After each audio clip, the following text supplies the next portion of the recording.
Good morning, everybody. Welcome to a completely unscheduled live stream. In case anybody coming along is not familiar, I reserve the right not to stream at the weekends or to do something completely different. This definitely qualifies as something completely different. I've already been asked if this is Warframe. No, it's not. This is actually Warframe. In the closest environment to the long dark I can find. This is the Orb of Alice. Now, technically, it's on Venus, which makes the frozen hellscape a little implausible. But in terms of imagery, it does a halfway decent job. So I thought, just for the fun of it, I would, instead of, at least initially, the usual frenetic, high-speed nature of Warframe, I'd try and do something a little calmer. I still have to avoid hazards, although I'm not actually in that much danger. Mainly because I can temporarily turn invisible.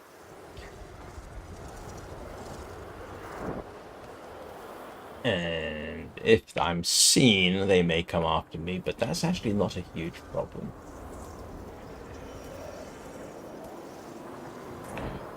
So at least, like I say, we're going to start off with a gentle stroll, because one thing I've not done in over a year and something like 1800 hours of gameplay is simply walk the perimeter. Normally, in these locations, you end up doing something very specific. You go run a mission, you're with other people.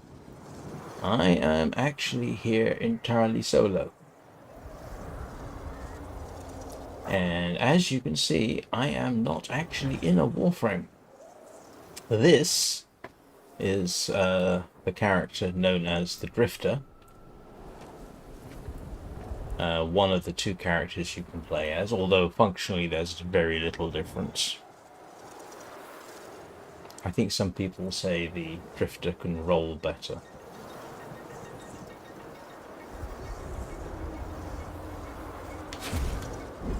And they can also do something like this.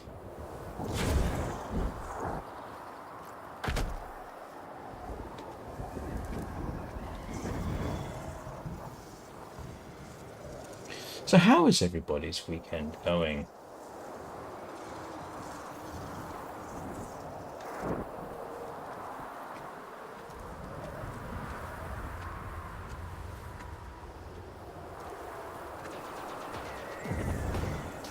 And they saw me, but now they can't.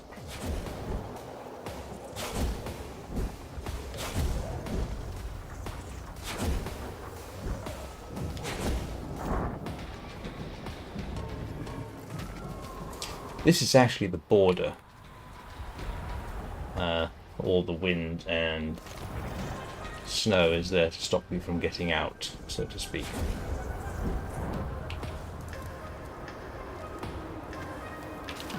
Yeah, looks like they can still see me.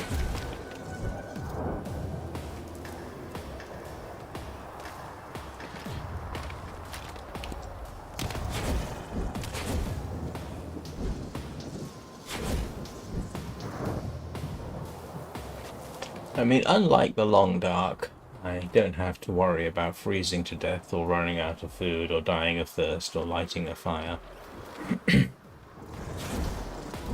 I just have to worry about the fact that I've been seen and they've planted a beacon basically saying there's something here, please send reinforcements. But it's not a huge problem.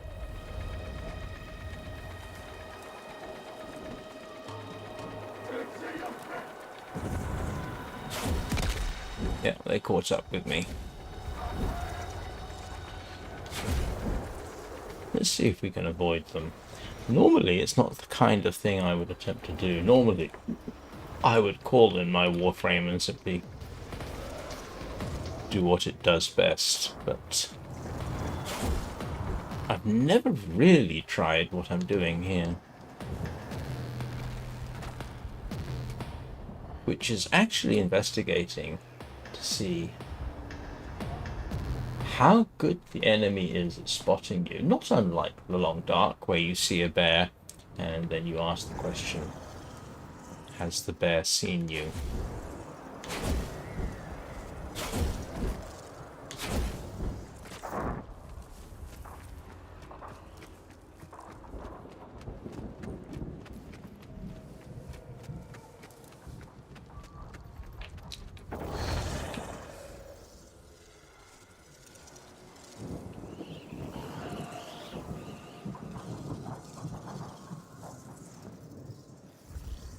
This is almost like the walk along the beach I did in Soulframe. It's just that it's a completely different game. Well, for certain values of completely and different respectively. Obviously, Soulframe has some similarities to Warframe. It's actually probably, in terms of tone, got more in common with the Long Dark, in that the Long Dark is much more atmospheric. This can be very atmospheric, which is actually one of the reasons I'm doing this, is to demonstrate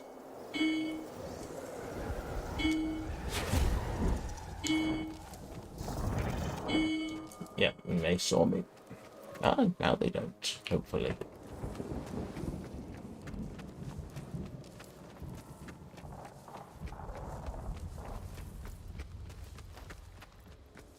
The other thing is, this is a bit of an experiment too. I'm curious to see if by playing the game differently, it can appeal to an audience who are looking for something a little calmer than your traditional Warframe. Less frenetic, more measured. It is actually possible to do things like resource gathering, mining of sorts, fishing. You can actually fish.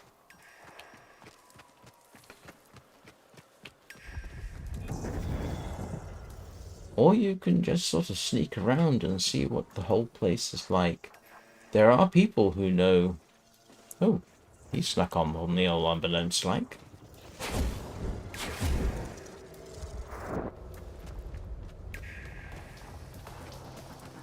I'd be very interested to see if I can... how long I can last without having to either fire a shot or call in my main artillery.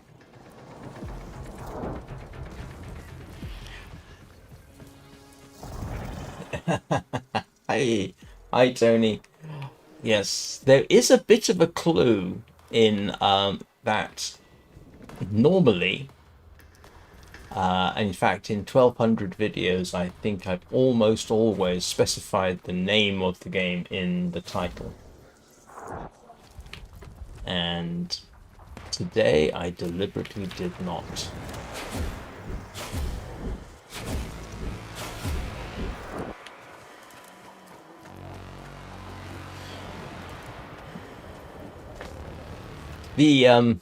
The thumbnail is actually based on this area. The resources used to assemble it were actually gathered somewhere around here. It did use this character in armor. The wolfskin coat is obviously not in the game. But the bow is. The bow is game accurate. Mostly. Except for the fact that the operator can't actually use a bow.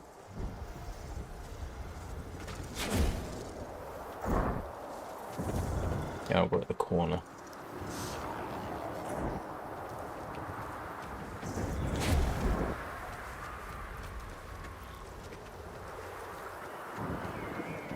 But as I was saying, this is not something I've ever done. Just have a general mosey around. Almost certainly I'm going to have to get proactive.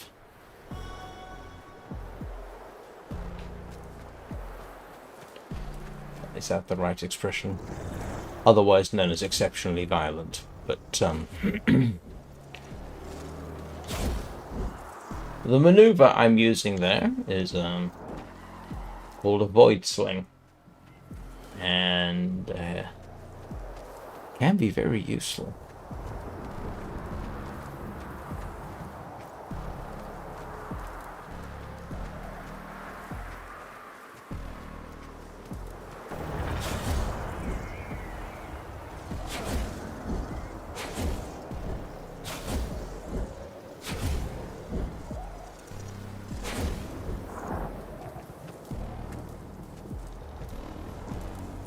But as far as I'm aware, this is a completely non-typical way of playing the game.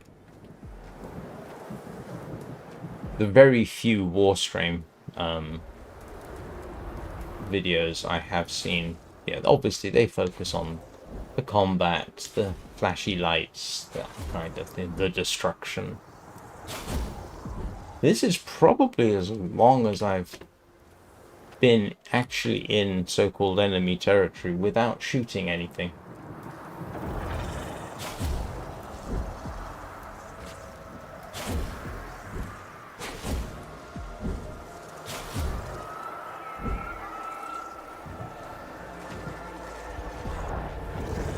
Oh, that is a dropship.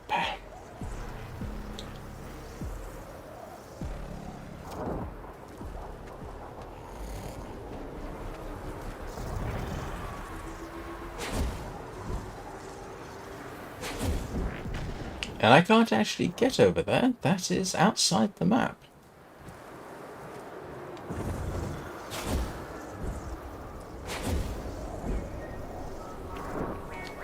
Yeah, that's the local wildlife.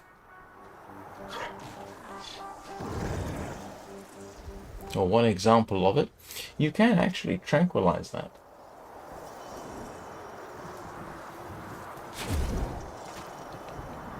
Well, yeah, if I stay outside of the actual blizzard wall, I don't know what it's called. I can actually move extremely quickly.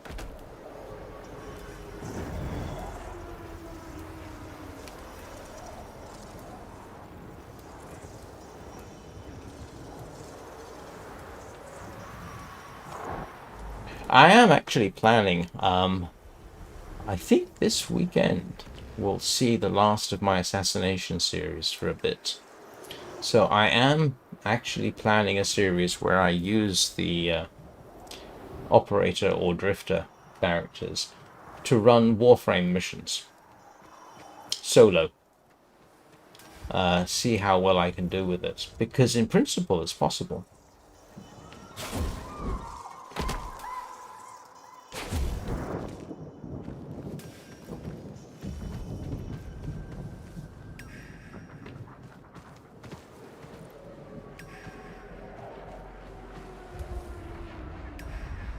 No, that's not going to happen, Felicon. Sorry. At least not at this point. Firstly, I've seen that kind of message put in exactly the same terms, so therefore I'm pretty certain you're a bot or operating from a script. Secondly, if you spend any time looking at my content, you'll realize I am not your typical YouTuber or streamer. So I would be incompatible with most streamers, I think. And finally, if I were ever to do a collaboration with another content creator, it would have to be somebody I know, and I don't know you.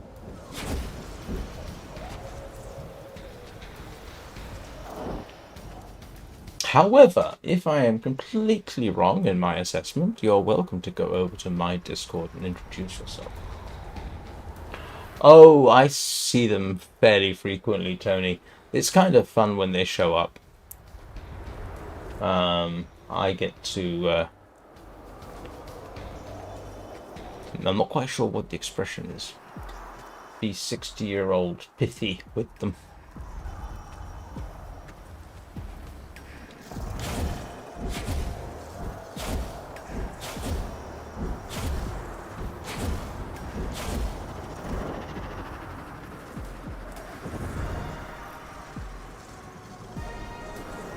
Oh, it looks like we have a dropship deciding that I am worth the time and effort to try and do something about.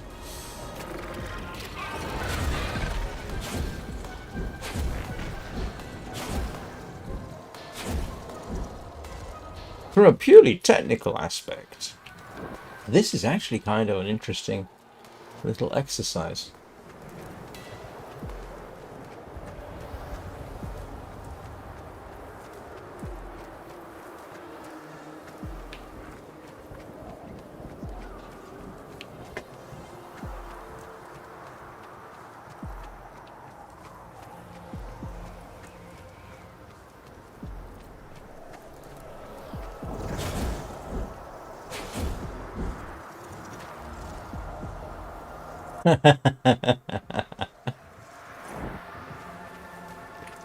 They don't appear too often. That one that we got just now. That's not uncommon. They show up every so often. The other one is trying to sell me their artwork. They show up on Discord too.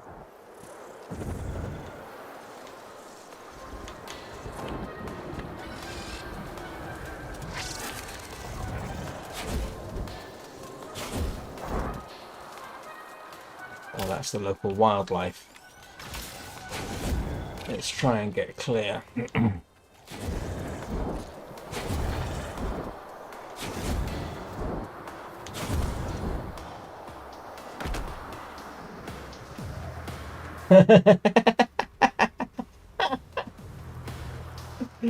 Oh, hi Eugene, how are you doing? Welcome to Warframe, as it might be interpreted through the lens of the long dark.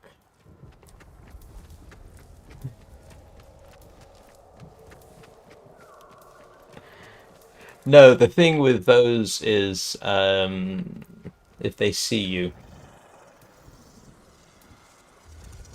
which is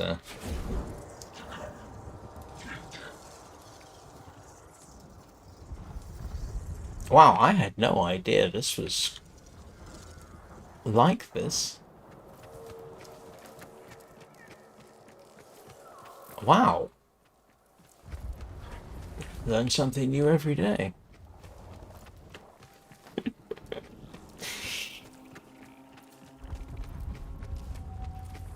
That's a fairly substantial structure. I think I want to take a look and see what it's like at the top.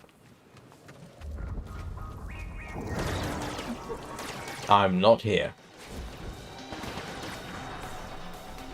I don't know what they're shooting at, but it's not me. Wow. This is on the map. You can see it. But I've never actually been under it. I am genuinely curious to see what it's like up top.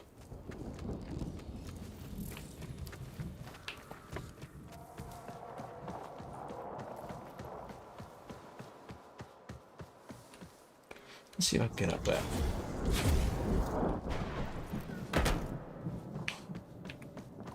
I almost get the feeling... No, I'm not at the edge.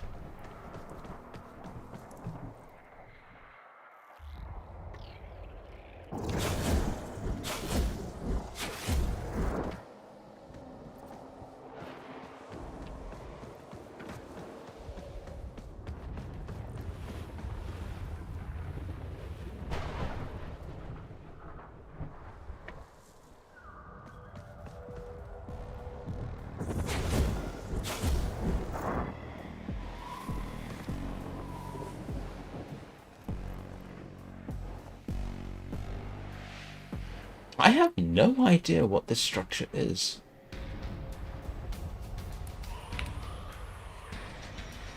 It's this huge thing here. Yeah, it's this. I've never really gone to take a look at it. I'm not even sure where we started off. Oh, we started off over here. So we have come pretty much all the way along, all the way down here. And we are now sitting on top of this. I guess so.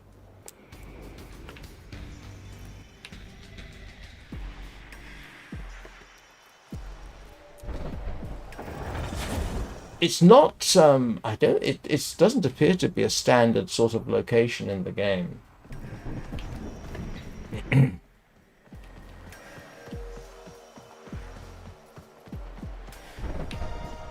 Yeah, and they are below me by a significant margin. You can see the little cluster of enemies there, so they are significant distance below me.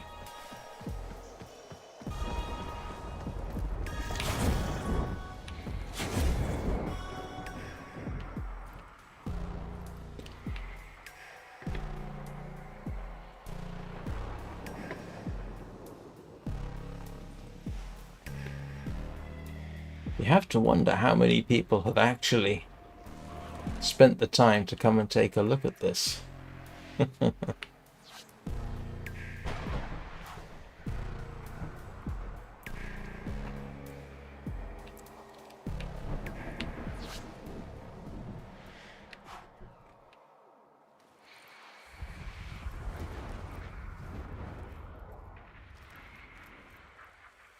Yeah. It's this sort of gigantic structure at the end of the map that I don't think they really do anything with.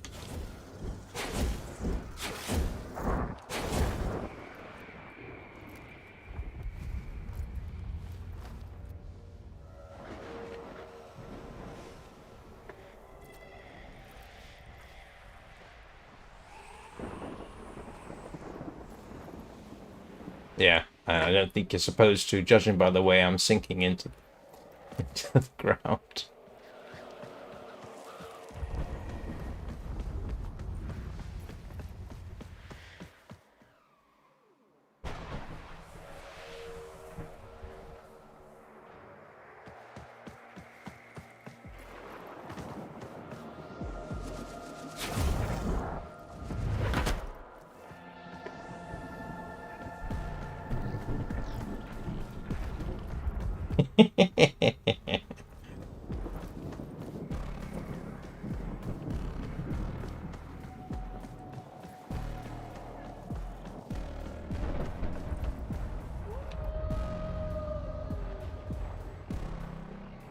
There is some wildlife here that you can actually hunt.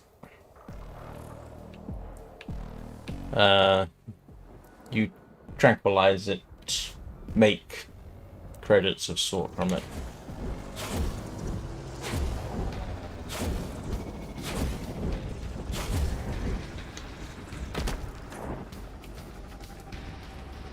Oh, there's a dropship.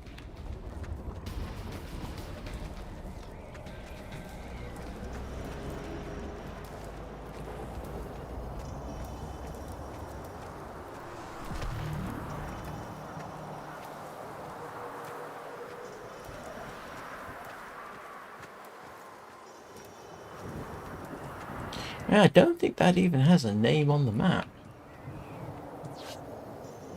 It's this sort of thing. It's just this, yeah, big thing.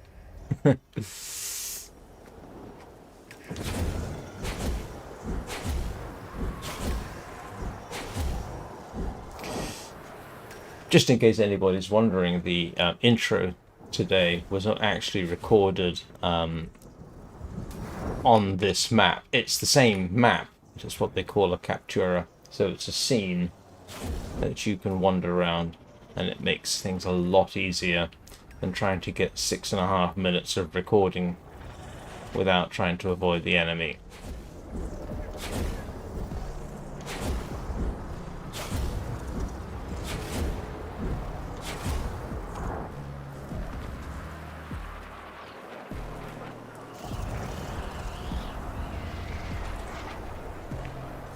I think we have...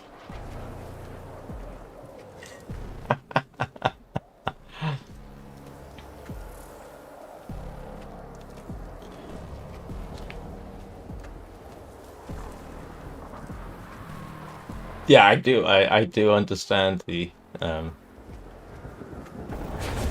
temptation to say that. I think it sometimes, not necessarily in situations like this, but it's like, oh, I must pick up sticks. Wait a minute. I don't have to do that.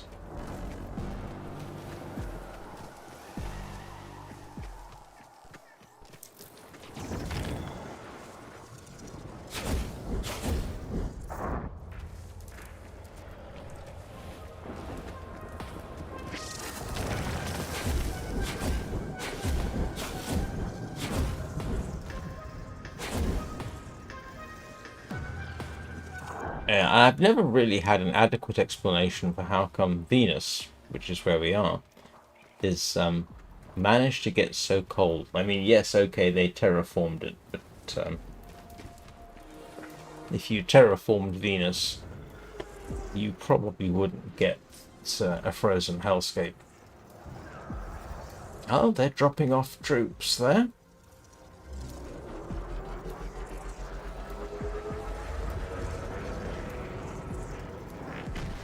Just for fun, depending on how things go, I might do the same thing a bit later, rather than just dive into Warframe grind.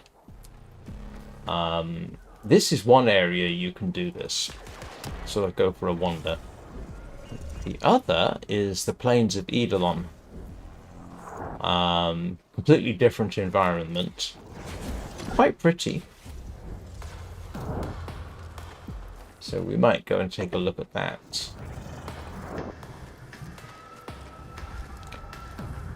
And I might take a Kubro for a walk. Or a Kavat. I'm sure the Kubro could do with a walk. The reason, actually, I don't have the Kubro here is because she might decide to give the game away and attack the enemy.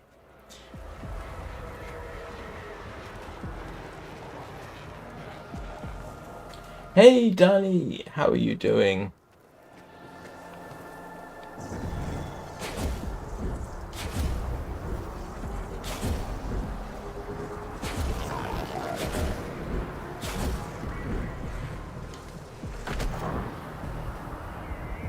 I hope you're not still at work.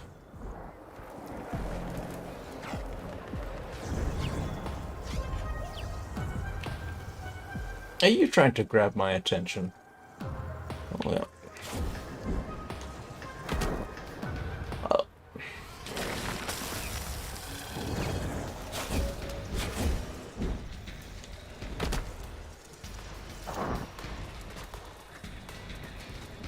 Nope, they're not going to see me.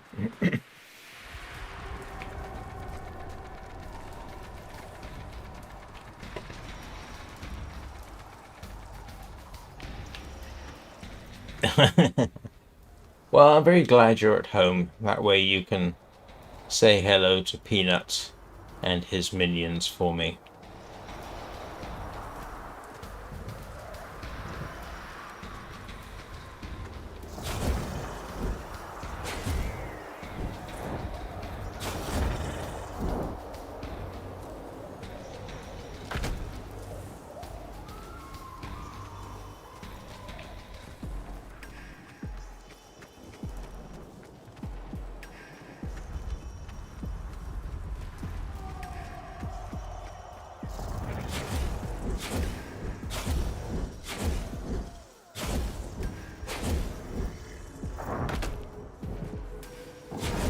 Oops.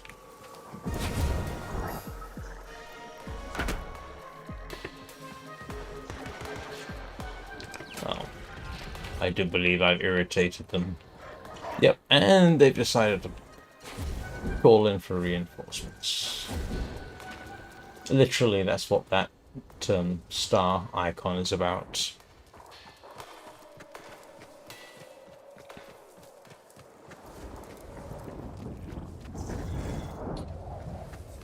There's obviously a lot more here than landscapes. I'm just looking at the landscape around the border. When you start going in, you can see right ahead of me here is a cave. Oh, there we go. I don't even know where the cave is. But apparently this qualifies as a cave.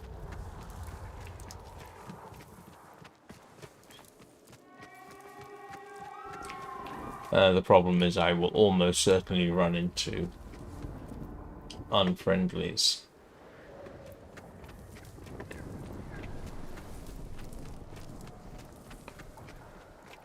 I'm getting distracted.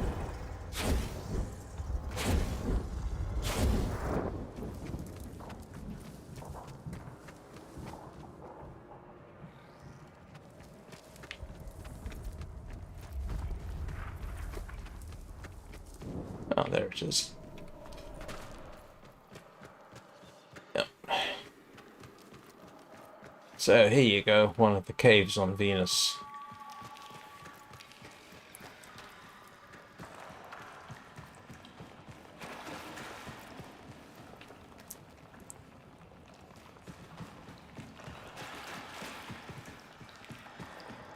Reasonable sort of places if you want to come hunt to do mining. Which is kind of funny because I would have expected to see mining deposits while I was down here, and I'm not seeing them, so I can only assume it's because I'm not in the Warframe. So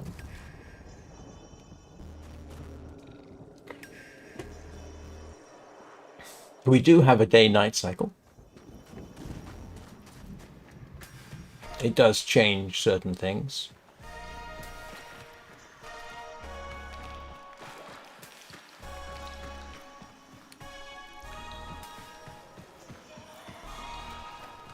As a general rule, it is better not to go into mysterious pools.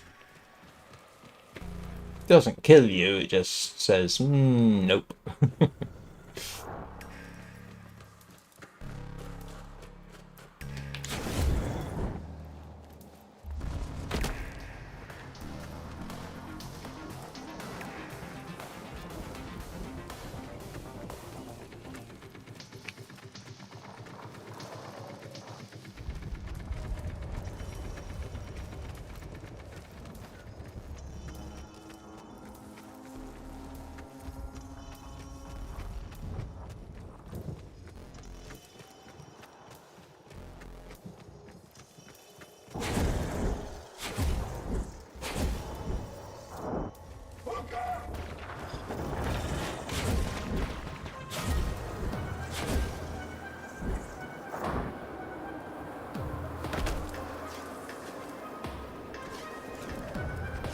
I've got no idea where my Warframe is. It doesn't actually matter. If I ever need them, I can summon them up pretty instantly.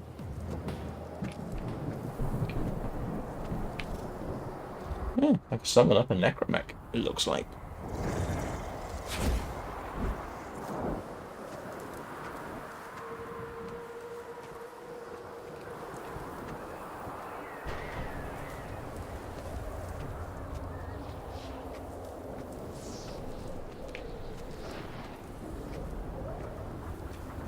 The only downside to what I'm doing right now is I can't pause it. So, but it's only been 37 minutes, 3.5 of which was the intro, so loads of time.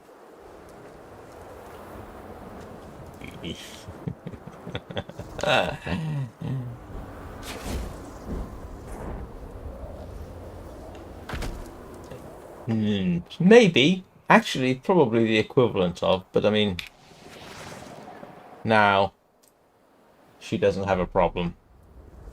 There's the bow, by the way, that I was referencing in the image.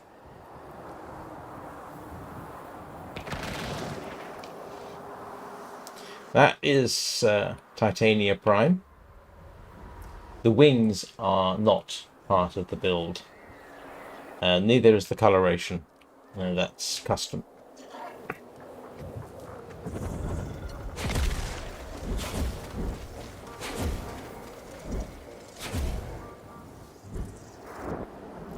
She normally gets depicted as a sort of fairy princess. It takes somebody with, I suppose, my turn of mind to turn her into a Hell's Angel.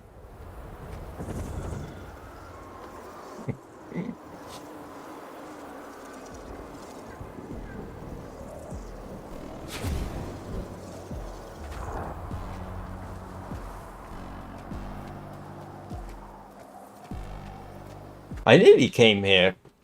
My original plan actually wasn't to bring titania.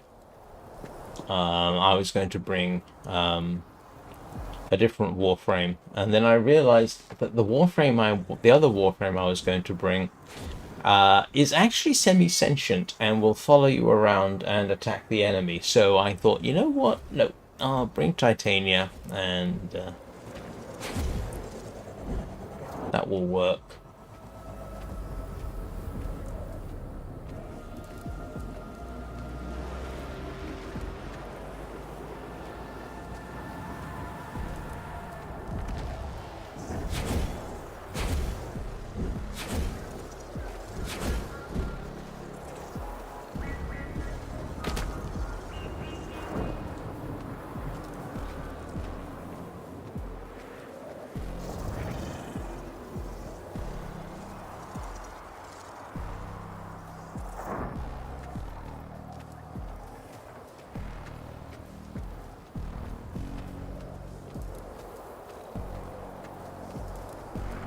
It would be very funny if I spend an entire live stream. Oh yes, and her origins are very much of nature and vengeance. And anger.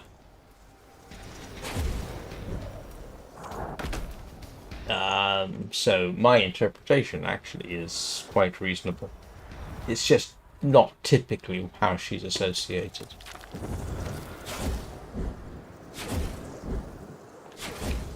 And actually what you can't see is how she normally gets used. So if I summon her up again, there you go, Titania Prime. That's not the normal operating mode for me. This is tiny little, yeah, and you can see just how tiny she is. And the razor flies are, I didn't fire a shot. I can safely say I did not fire a shot. So she is actually really, really tiny.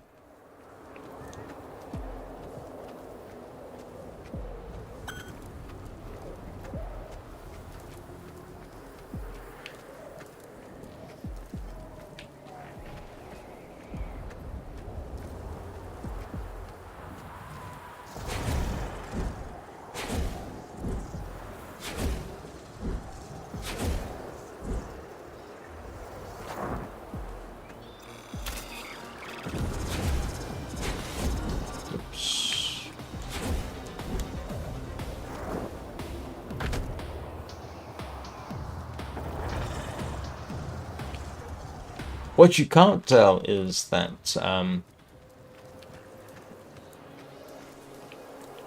for a reasonable chunk of the game, I say reasonable chunk, the operator and the drifter are actually quite fragile.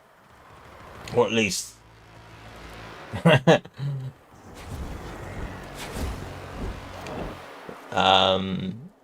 they can be, but you can't. I don't know. Yeah, you can. If I scrunch a bit, you can see the numbers at the top right. That's actually Warframe levels of shields and health, or some Warframe levels. I can't remember what her armor is. Oh, by the way, the operator / drifter, male, female, androgynous, whatever you want. This one's sort of evolved over time. This isn't the original look that I started with. And rather amusingly, or some people may find it amusing, there's a dating simulator in the game. Hello.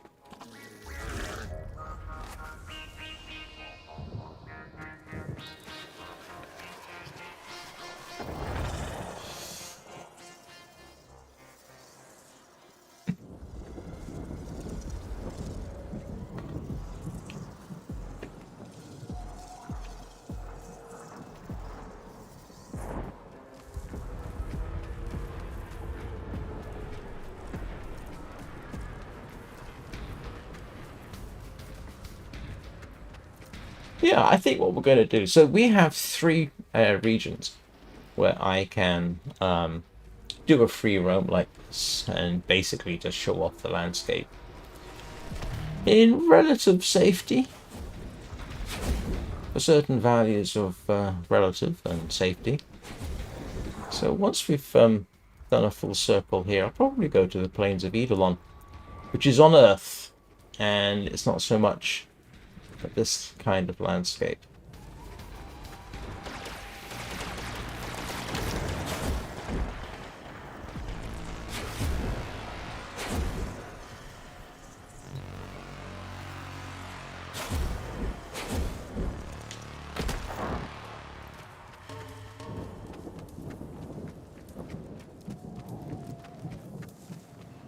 Where are we? Oh, yeah, we started out about there, so we're almost on a complete circuit. And like I say, I've something I've never done before.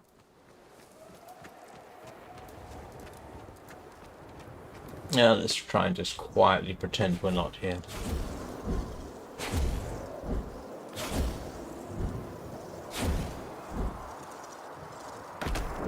I could have done this in the same game mode that I captured the intermission, but where's the fun in that?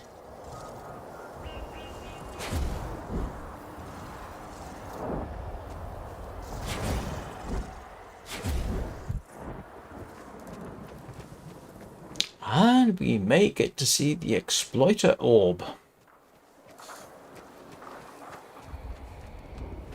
I think I heard her earlier.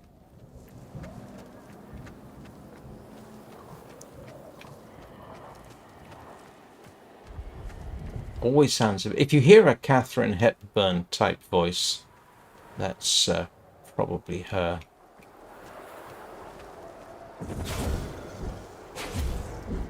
At least I think she sounds like Catherine Hepburn.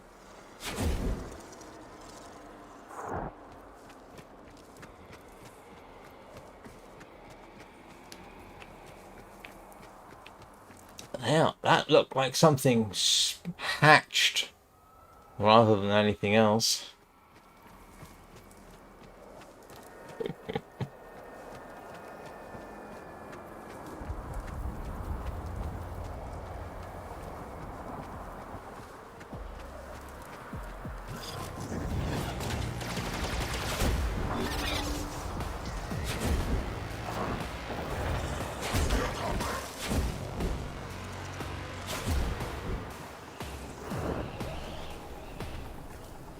Oh, he looks quite dedicated to coming after me.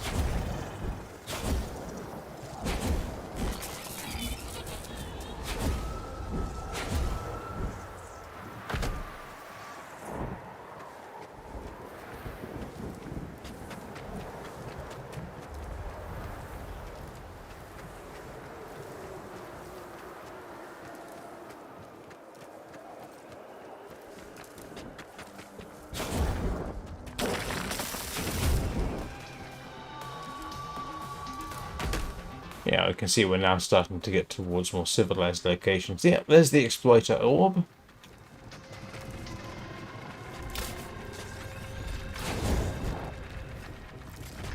And what on earth is that?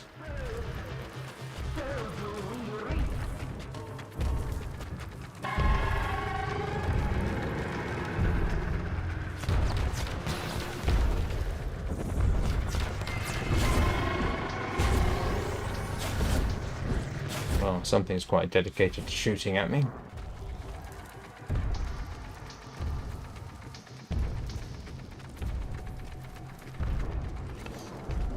There are missions where you get to shoot up. That.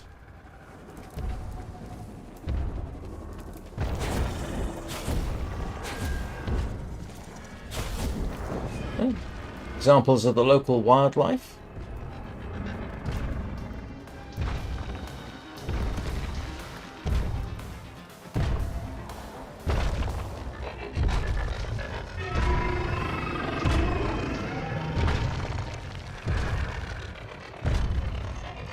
You can't harm her like this. There are specific missions where you can do it, but yeah, now we're starting to get into civilized territory rather than the fringes, so to speak. I'm just waiting to hit. The disobedient shall not be spared the rod. Solaris united, value the punishment I provide.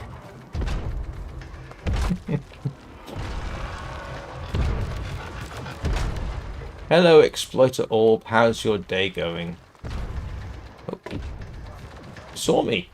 Or somebody saw me.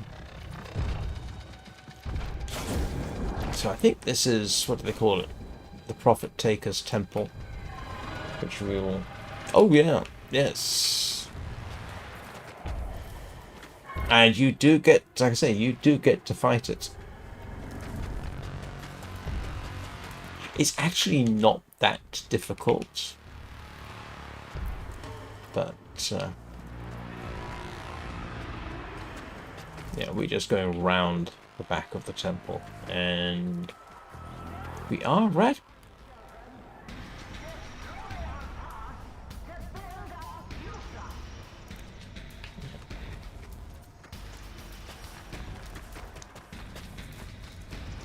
I can't remember what her story is. And like I say, she always reminds me of Katharine Hepburn.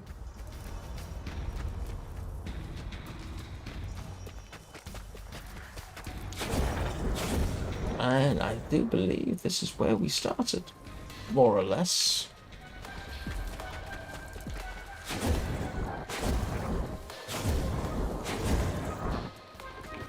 How about that? Did a complete circuit without firing a shot.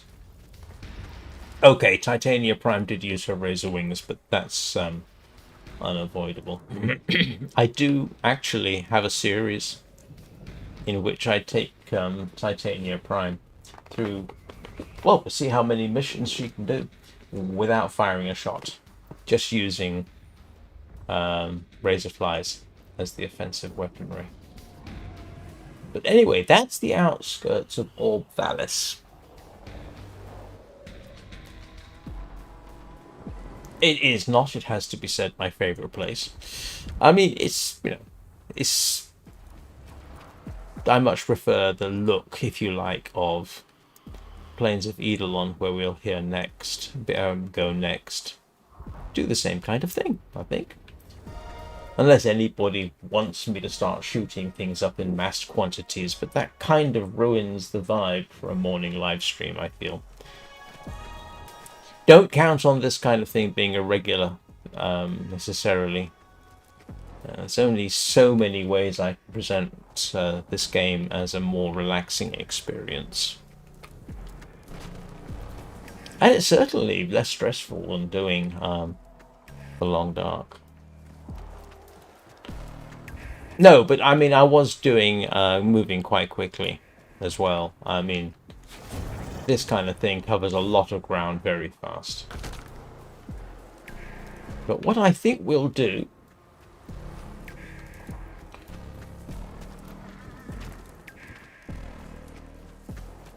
I mean, actually, I tell you what, I'll give you some idea, just for the fun of it.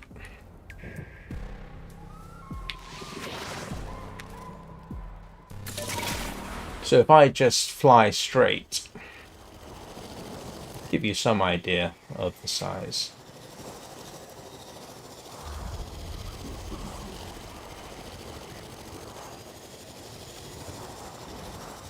The funny thing, we have fast travel across these maps, and I don't know what percentage of players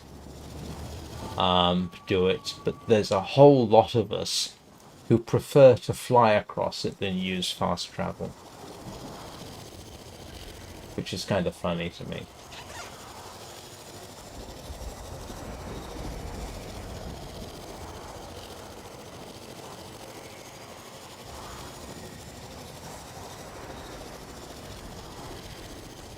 So there's that, I think that's the structure we were looking at earlier, yeah. So, and there's the other end of the map. It's, I don't know, it's probably 3 or 4 kilometers across, at a rough guess.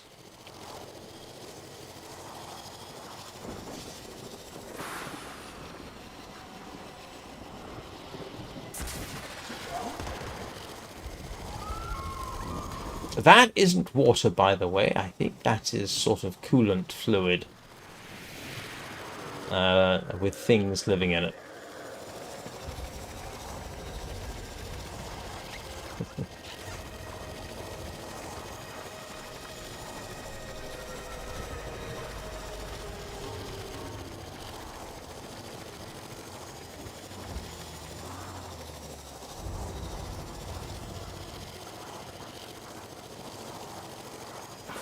Anyway, what we'll do is we will head to Fortuna, which is sort of the major. What?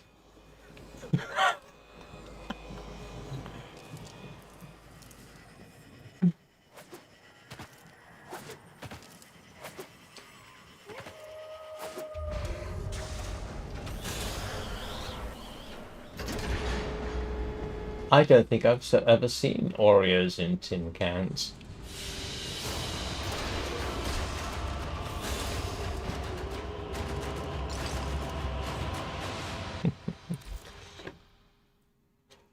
And welcome to Fortuna. Hello, Chipper.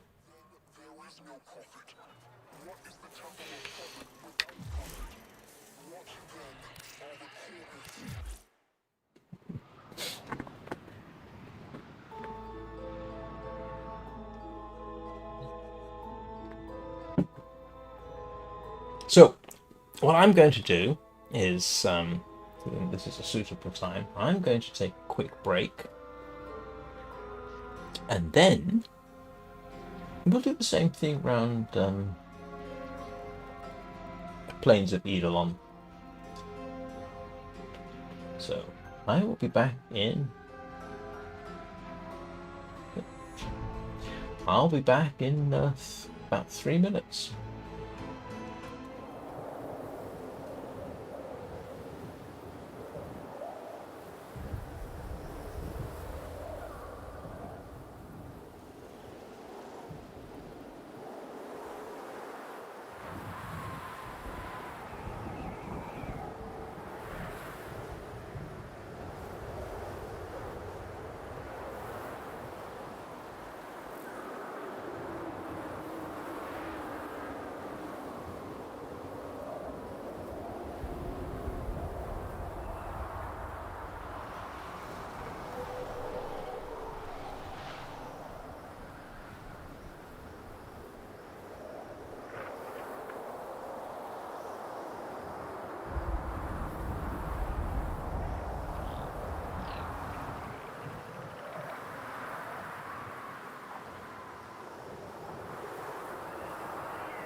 Right, obviously I'm back. Actually, do you know what? Lando 4 might have a point about being in a big tin can, but I'm not sure whether he's planted that memory in my head or I have actually genuinely seen them. Oh, seeing as we're here, actually,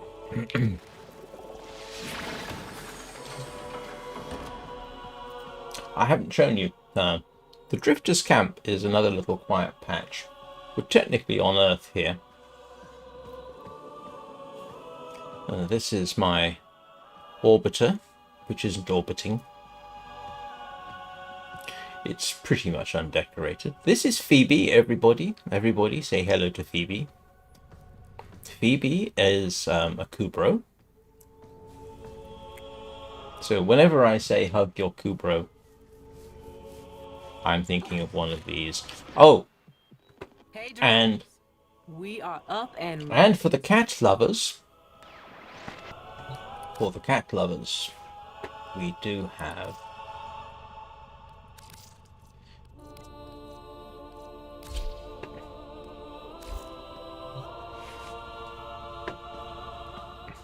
this is Achilles, the Kavat. He shows up in my thumbnail sometimes.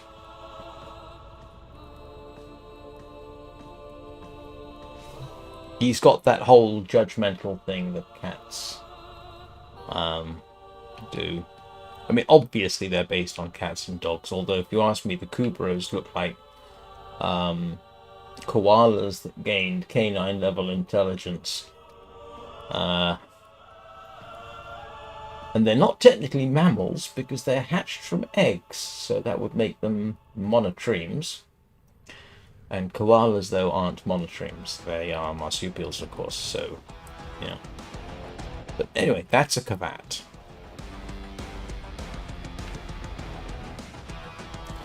But I don't... For this, I don't want a companion. So let's go have a little visit of the plains of Eidolon. And I'll show you around there. Oh no, I was going to show you around Drifter's Camp. This is something you unlock in the game, and it is this quiet little piece of the landscape. It's not huge, unfortunately. And I can't void sling here for whatever reason.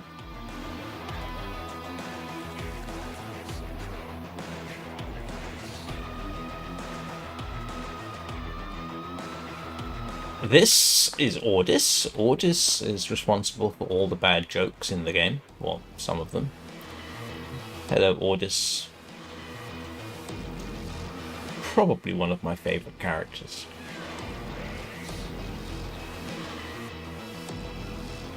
And this is this weird little camp you end up setting up with various enemies who have all decided they're going to ally with you. This is Chipper, and this is Carl 175. And I do like Carl 175. That Dunir lass is a strange one. Many times have I seen her paddling, splashing, singing about fish. I must admit, that's not a line of dialogue I have heard. So it's a little slice of peace and quiet for them. You are limited about how far you can go. That happens. But it's a nice little area. And we do have, Eugene will be delighted to see, we do have a fire. And that's a cleaning drone, and what it's doing out here, I have no idea.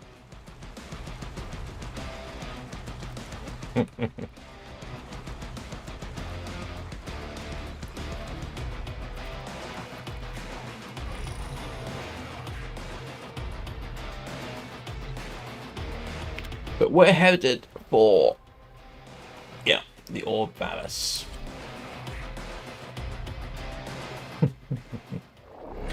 I actually got that drone and another one like it and a Warframe by watching my own live stream on Twitch.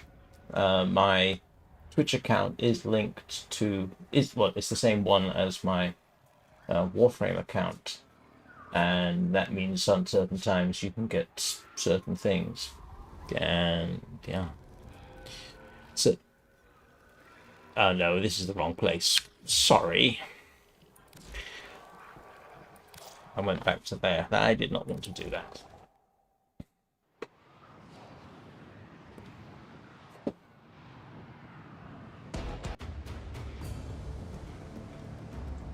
Yeah, okay. Seeing as I didn't do anything. Right, where was we going? We were going to Earth. So yeah, this, those who don't know, is what is known as the Origin system. But we are headed to Earth and the plains of Eidolon. And we'll do the same kind of thing. I'll fast travel to the edge, dump the Warframe, and go smell the roses. Try not to die. So we will start over here. I think it's a nice suitable location.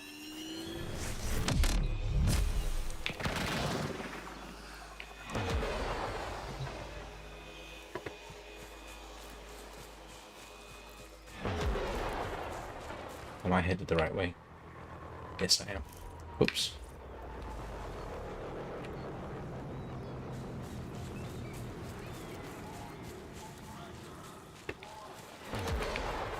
As you can see, this is quite a bit different.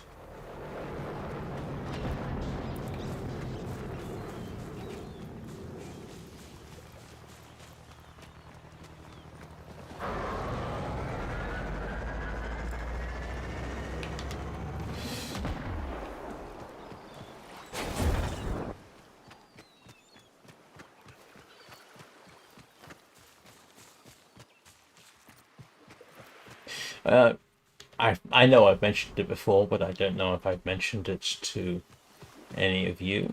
But this is, I won't say it's the same game engine as they use in Soulframe, but it is definitely related. Am I going the right way? Excuse me. No, I'm going the wrong way. I want you to go the other way. Am I going the right way now? Yes, I am. Okay. What I want to do is get to the edge of the map and follow that.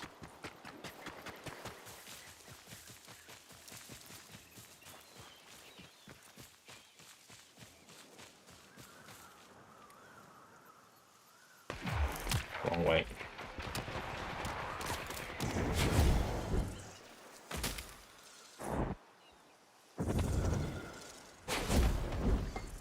How can I be going?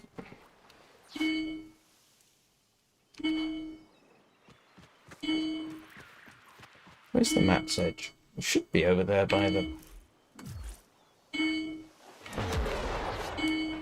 Yes.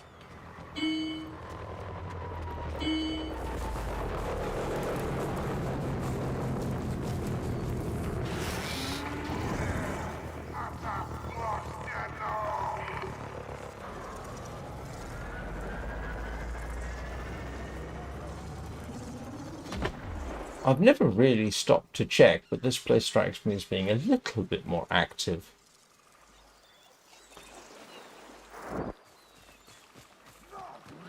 Than Venus is. And if everybody's still watching, once we've done this, we can go to the last, I say the last such open area. Yeah, kind of. Yeah, this is the edge of our map here, so we don't... And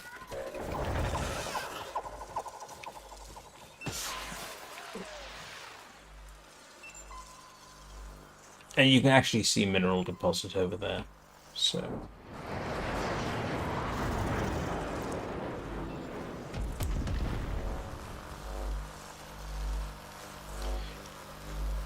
this area strikes me as being somewhat more aggressive. Yeah, so here they just put a force field up around the entire area.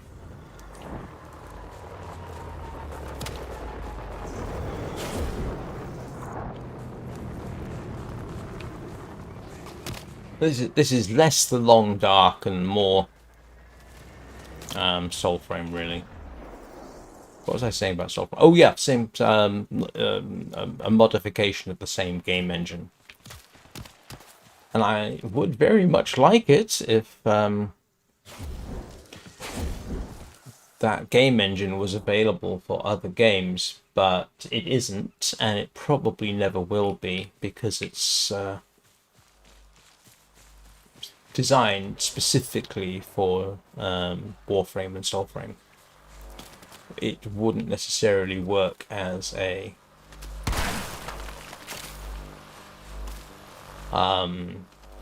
generic game engine like Unreal. Which is a shame, because I mean, I think it looks as good as the Unreal Engine, but without that, there's a certain weirdness about the Unreal game engines, I find. Almost an uncanny valley.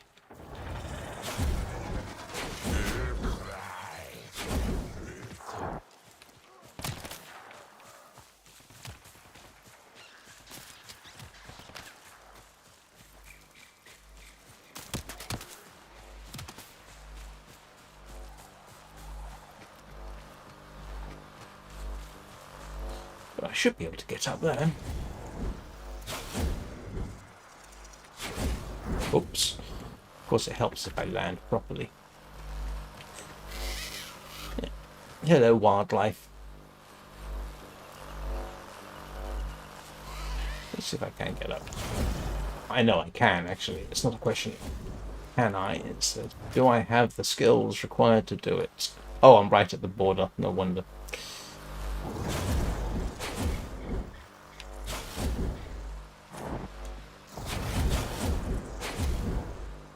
I'm running out of energy, but that gives you a quick look at the landscape from up here. Day-night cycle here as well.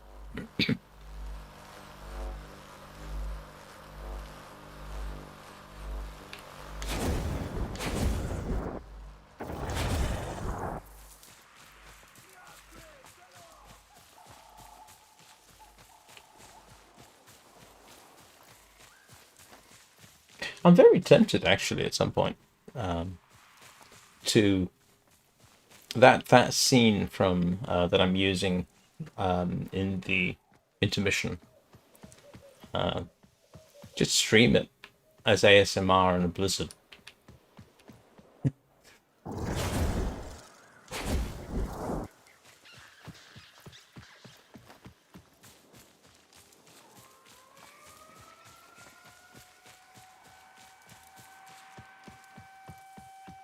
You know, if you don't want sort of, you know, wind blowing white noise in the background, that would actually work quite well. Plus, it has music in it.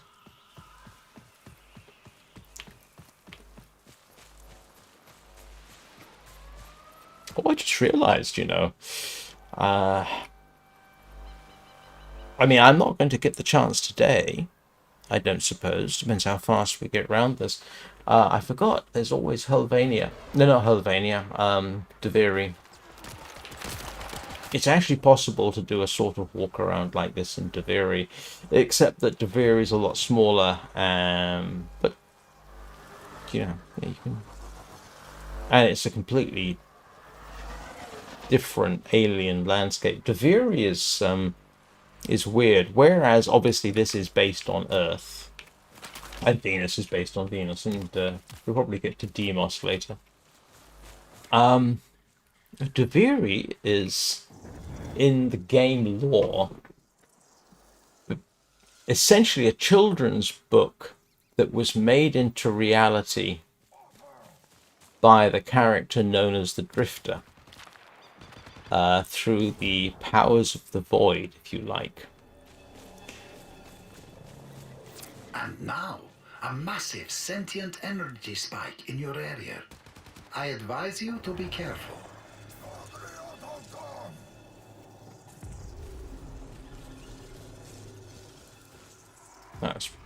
That's cave, obviously.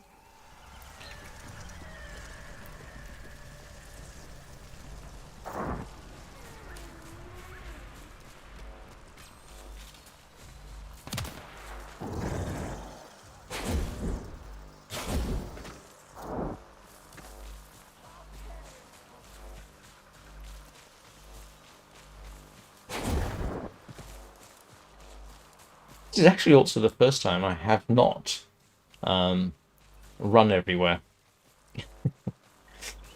Just gone for an idle walk. I'm probably more familiar with the plains of Eidolon than I am Orb Vallis.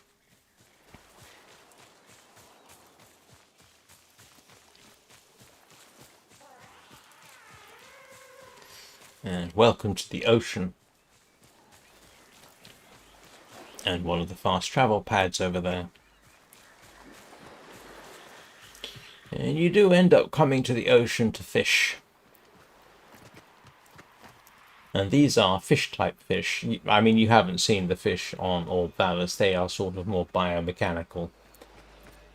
These are, yes, fish-type fish. Like this one. Which is this sort of, yeah. Shark type thing.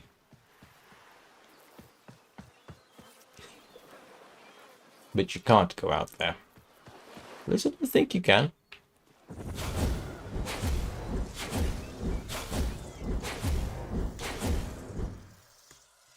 Oh, do you know what? It might actually be possible. Oh, now I'm curious to try.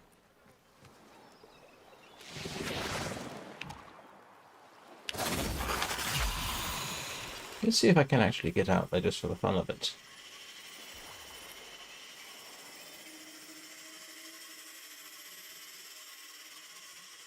Oh, look at that. You can. Oh, so close. No, you can't. It's out of... It's just out of range. I can't get to it.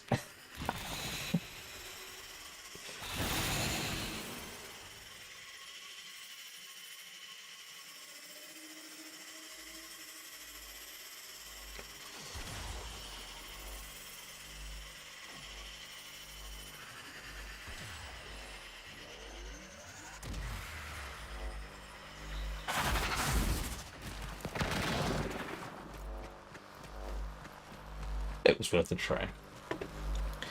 So, yeah, Nightfall on the plains of Eidolon. You get things like these. Eidolon Vombalists. The local inhabitants don't like them very much, and you can see them shooting each other on occasion.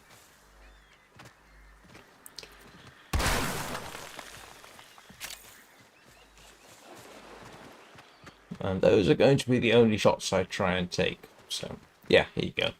This is the kind of thing you can mine. There are build recipes in the game that require it. Hello, fishy.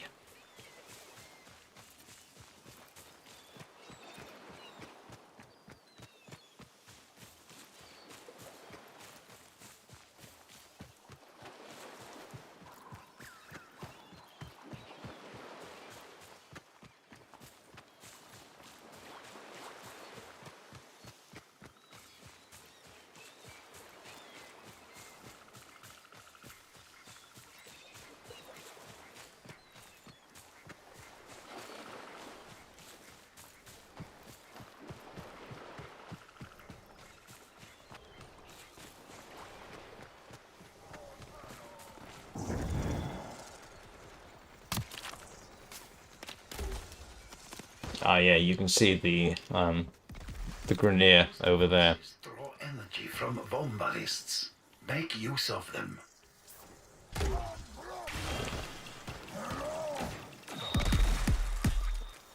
The protagonists here, in case you're not aware, known as the Grineer, they are actually kind of sad. The in-game lore is that the Grineer rebelled against. They were created as a sort of a slave race.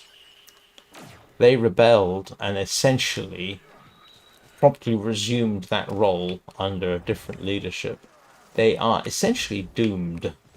They are kept alive essentially by cybernetics.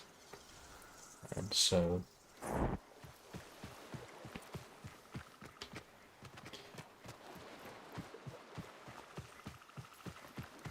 the I didn't mention it. Oh, there's a turret there. The Venus, the doohickeys you see there are Corpus, basically a corporation more focused on robotics.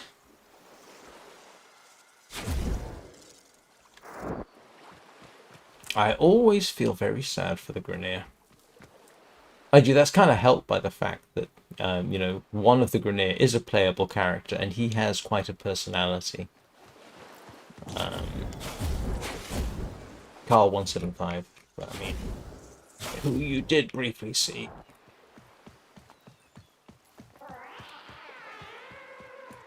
Oh, there is an Eidolon somewhere over there. I heard it call. That thing is gigantic. Do you know what? I don't think I've ever been here.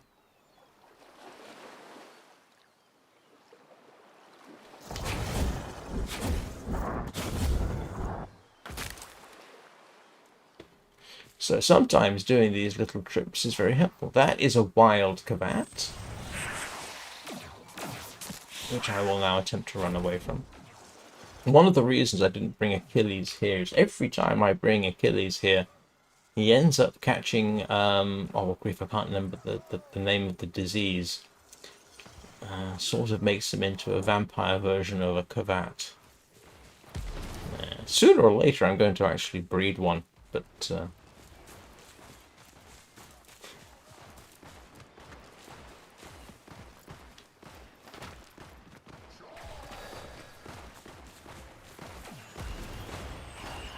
yeah, you can see the locals there having problems with the inhabitants of the plains.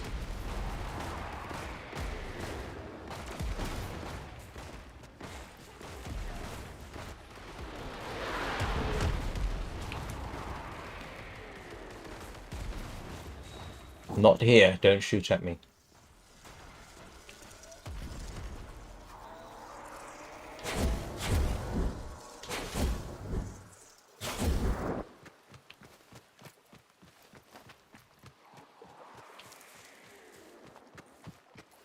As you might imagine, on fishing missions you do tend to run into trouble.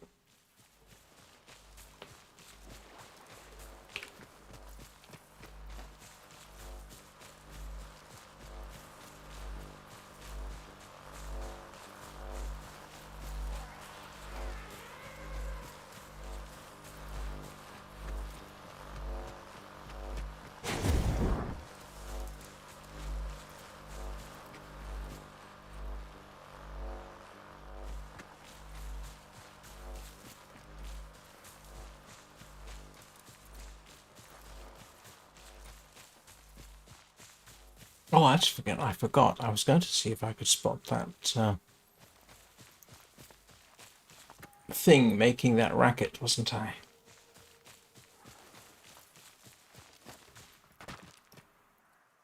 Yeah.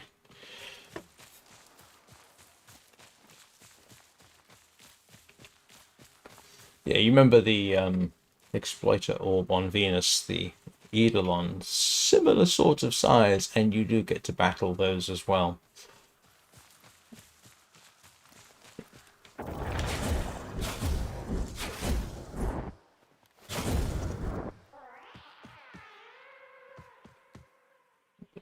I'm not seeing it.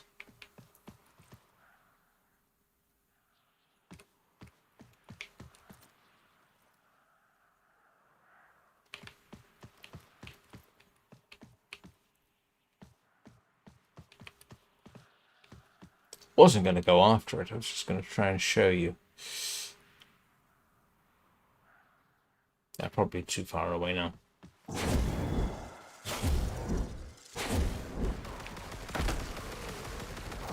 And they're still having a fight with the locals, including, it looks like, the Kavats.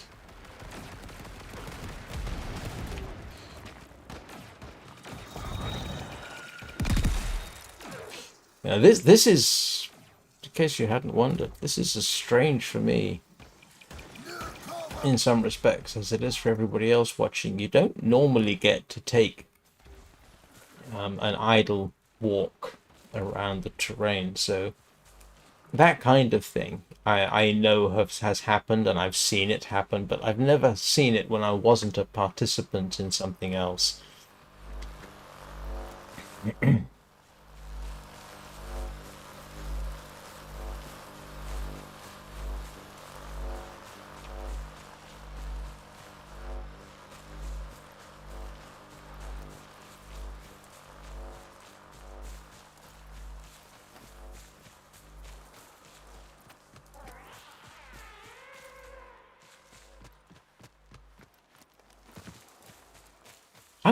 Yeah, I was going to say, I'm going to have to do this kind of thing more often. It's actually kind of nice to have a quiet explore. But to be honest, once you've done it, not necessarily a huge amount of point in doing it again.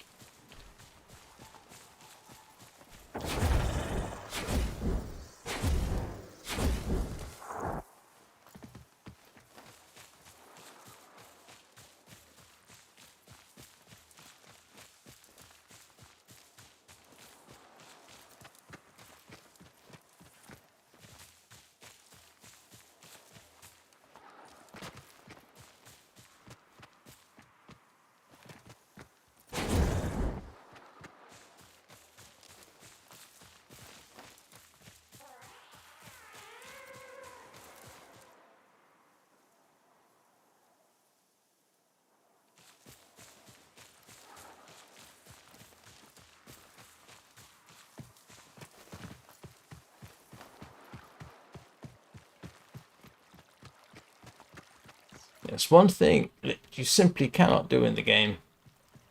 Oh, I say go swimming. Oh, that's interesting. What's affecting me there? Oh, them.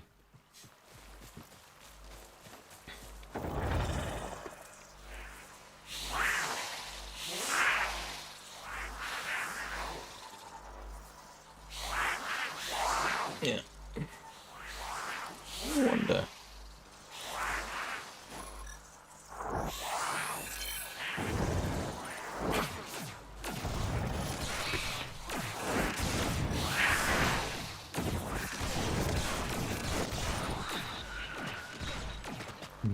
Not sure if I can get the DNA scans. Oh, well, apparently I've irritated the locals.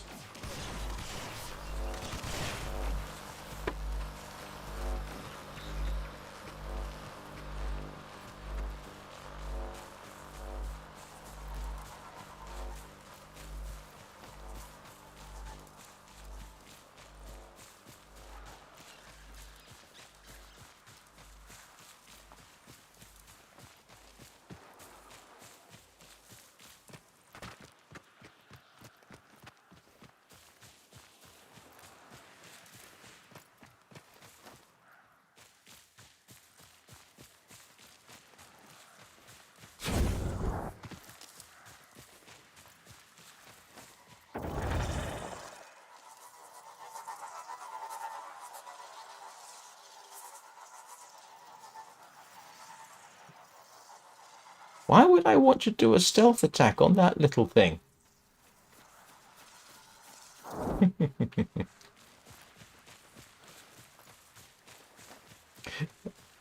One thing Digital Extremes has demonstrated that they are quite good at, and you see this more specifically in Soulframe, but you do see it here as well, is the ability to show you a world. And the Plains of Eidolon is particularly good at that, I think. But, you know, you get the same, to a lesser extent, feel on Orb Valis. And Demos is just, well, you'll see. But they do have this ability to make it look like a living world. That is not something every developer can do. Even when technically they probably ought to. So, you know, those look like fireflies. I have no idea whether they're supposed to be. And for whatever reason, making a world looks like it's lived in is surprisingly difficult. Even though people have been able to do that as far back, I think, as the PlayStation days.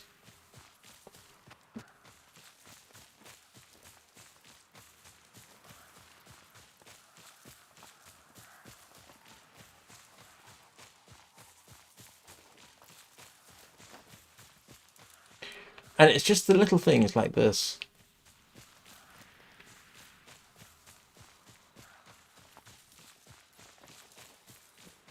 Oh, well, yeah, the PS1 was revolutionary.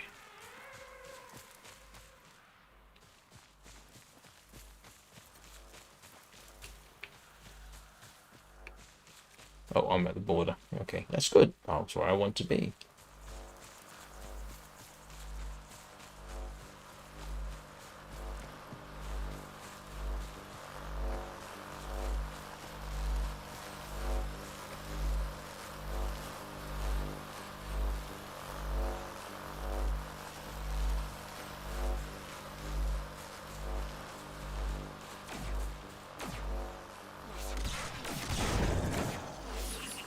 Why are you shooting at me? Oh. Yeah, one wild cavat.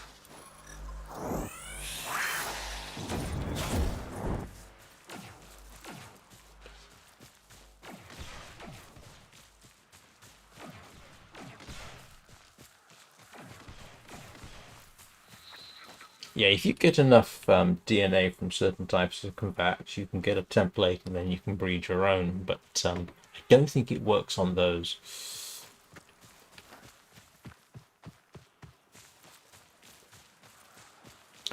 I mean, the funny thing is, the slightly silly thing is, I'm talking about game worlds that feel they're alive. I'm sure there is something on the PS1, but on the Dreamcast, there was the first one that I remember on the Dreamcast was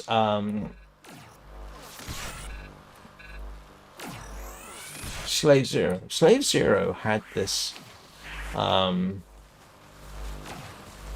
trick. They could make a city feel lived in. You know, they had lights in the buildings, they had cars traveling around. I'm pretty certain there was... No, the Dream... it was alright.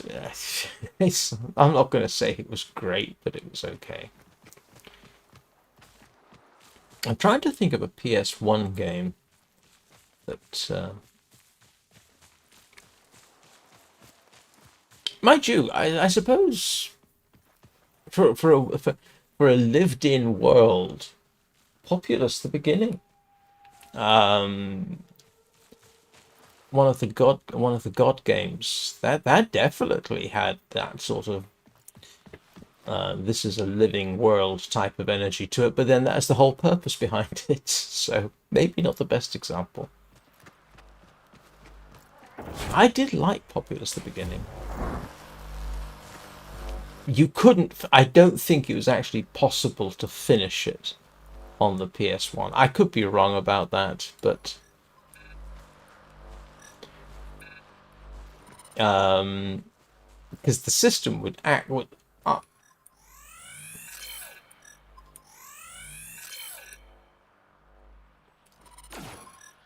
the system would basically get so appallingly slow. It was pretty clear it wasn't going to run for very long, but oh.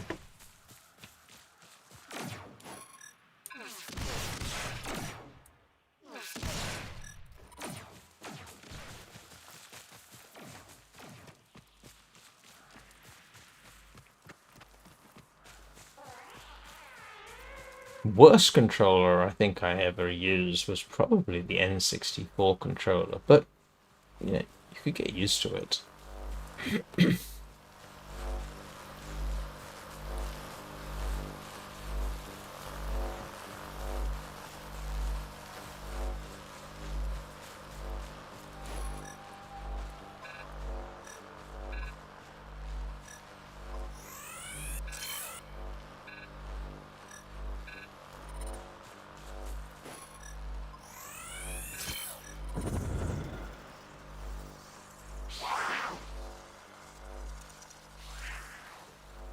Yeah, I don't think I'm going to get any DNA templates from those, but it's always fun to try.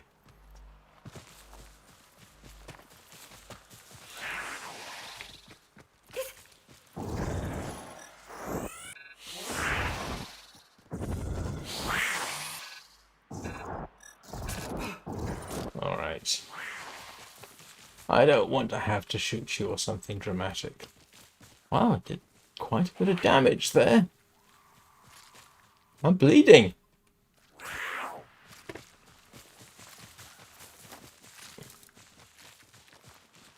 Huh. How about that?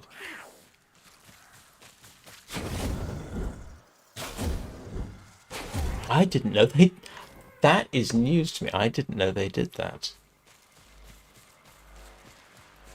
Well, I mean, I knew they could hurt you, but it looked like it gave me a slash status. In other words, you keep bleeding for a while afterwards.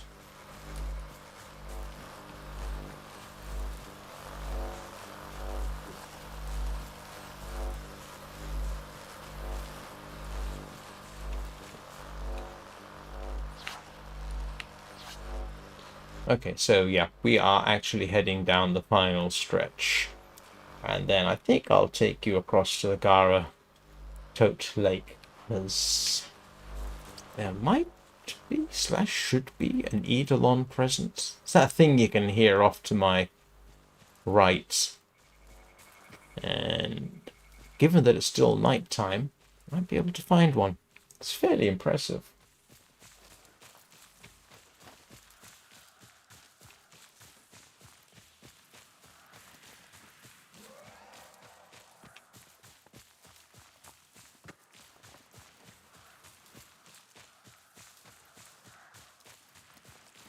Yeah, you've got to wonder what Nintendo were thinking of when they decided to come up with the N64 controller. Mind you got to wonder what they were thinking of when they decided the N64, despite all evidence to the contrary, should not have cartridges, but I do actually kind of know the reason for that decision. They wanted to they wanted to exercise control over the developers.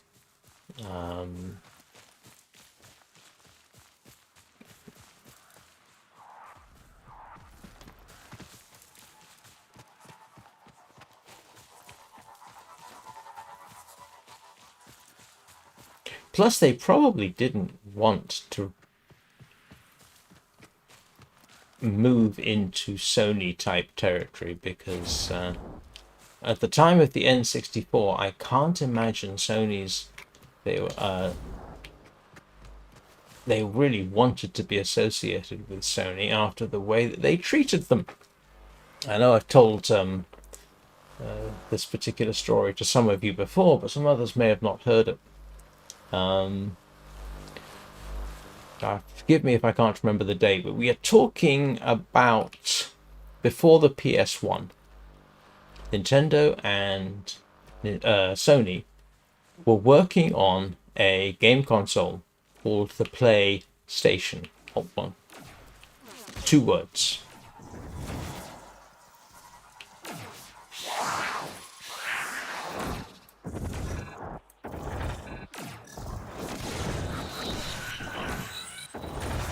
Okay, let's get out of here. And the whole idea was Nintendo provided the console, essentially, and Sony provided the CD. Now, I don't know what the thinking was, and I've only heard this from one perspective. So, there's probably far more to it than what I've heard. But their prototypes were produced. They're still around in various places. But for whatever reason, literally one day, excuse me a moment,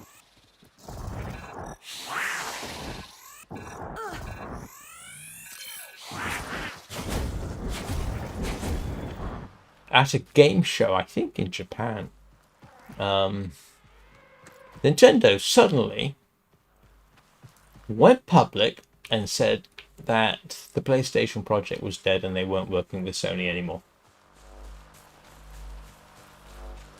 As you might imagine, Sony was not too pleased about that. The joke, ultimately, though, was on Nintendo, because as a result of this, Sony took, essentially, what they'd learned from Nintendo and produced the PlayStation, the PSX, the PlayStation Extreme. And as we know, that was their first console that went to market at any rate. And in the process, I won't say changed. Yeah, they did. They did kind of change the console world as a result. And it was all because Nintendo decided that they were going to be odd. I don't know really what was behind Nintendo's decision. I have a suspicion they might have thought that going to CD would risk losing their control over who could do development. But I don't know for sure.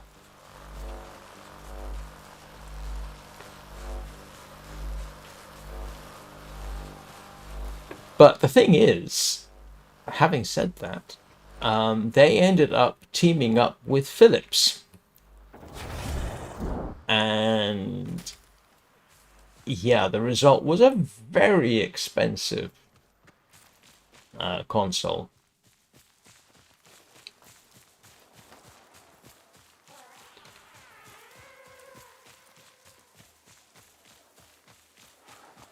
I think Philips is still going, Dutch company. So now we have come complete circle. So let's go and see. I'm going to head for, I'm going to head for this lake over here. Now let's see if we can find, I hope it's, no, it looks like it's still got time at nightfall.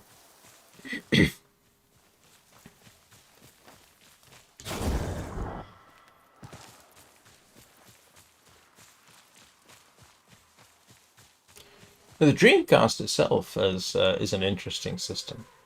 Obviously, Sega's last gasp. It's a great shame, really. It was a good little system.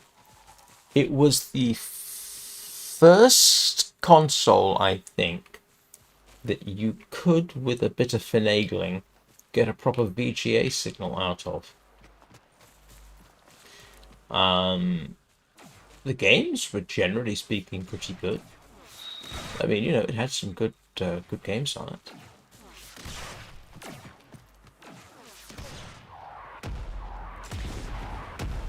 In a way, it was, because it was sort of stuck between generations, that might arguably have been sufficient to doom it. But the thing about it was, as I'm sure some of you know, Sega teamed up with Microsoft.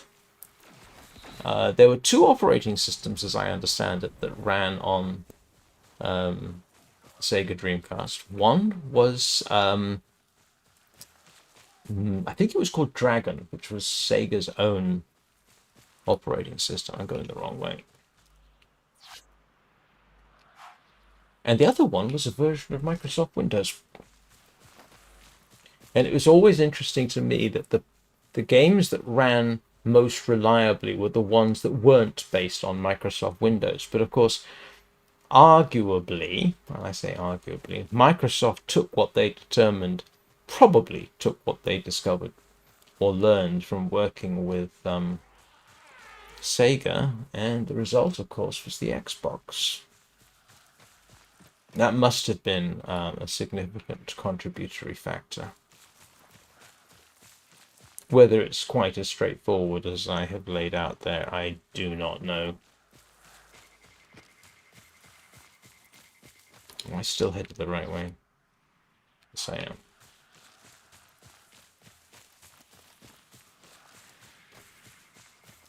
Of course, I just remembered. Dreamcast had Unreal Tournament on it, which we used to play over dial-up modem, and could work surprisingly well.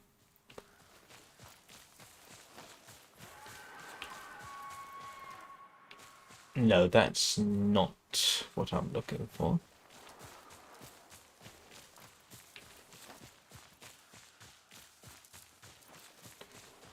But like I said, there were, yeah, I think I'm safe in saying Sega's was the first console that could, for some games, output a VGA signal. And there were games you could persuade to output a VGA signal. You sort of had to do a plug-unplug thing. And these days, that doesn't sound like much. And I would never quite go so far as saying it was revolutionary, but think about that a second. Now you could actually see your games in the detail that they were designed to show, and which most people never got to see because they were reliant on TV technology. I think the best video quality most people got to see was probably something called S-Video. Oh. I'm going to have to tell Code in Trouble that I'm actually in the middle of a live stream. Let's see. I'll worry about that later.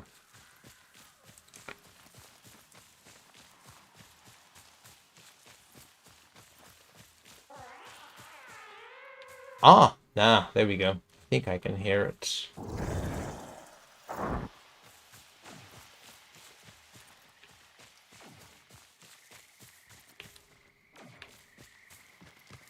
Where is it? Excuse me a second. Let me... Oh no. Communication. Let me just send a message.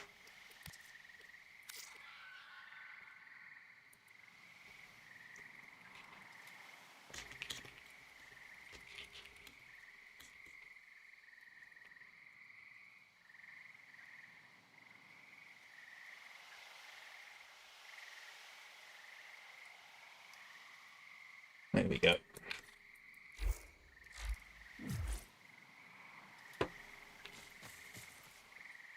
Now, what was I listening for?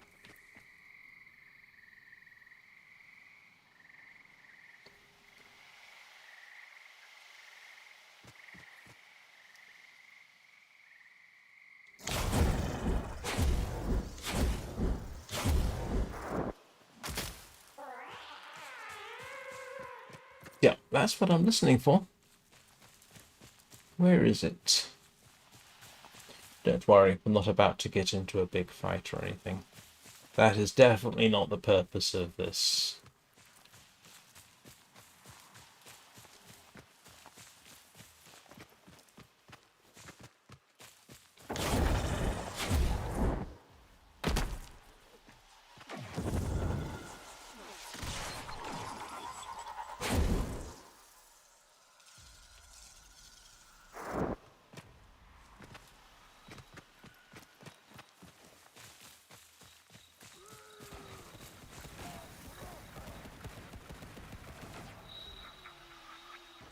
If anybody sees something that looks a lot like a very, very big walking tree, let me know.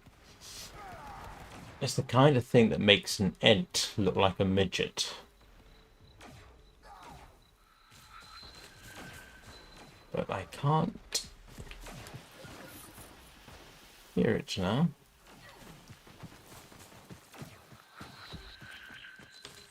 Oh, there's a soma cord.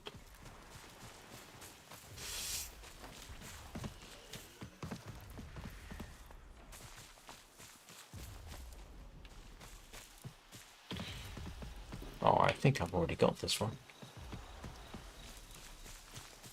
Sorry, soma chords are music you can use in your lander. In fact, if you heard the music that was playing in the orbiters, I should say, that's a soma chord.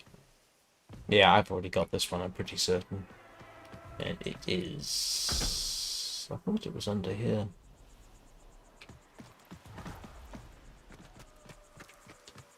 Ah, never mind. I'm getting distracted. This isn't about grinding for anything.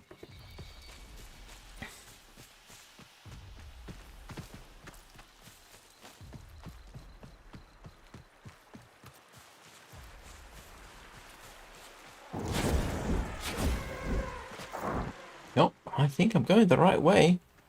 It seems to be getting louder.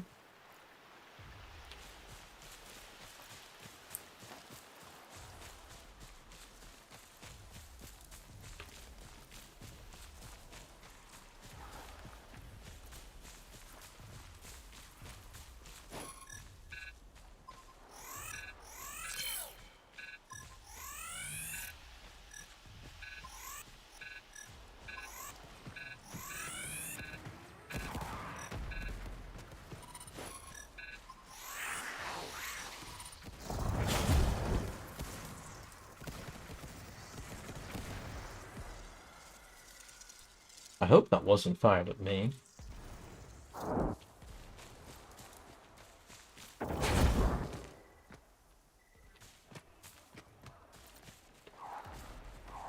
Yeah, as you can see, it's not... Grineer do not like the plains of Eidolon at night.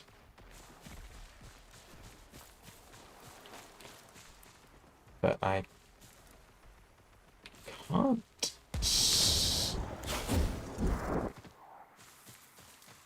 see or hear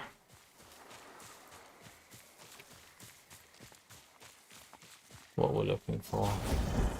Well, not what we're looking for, what it would be nice to see.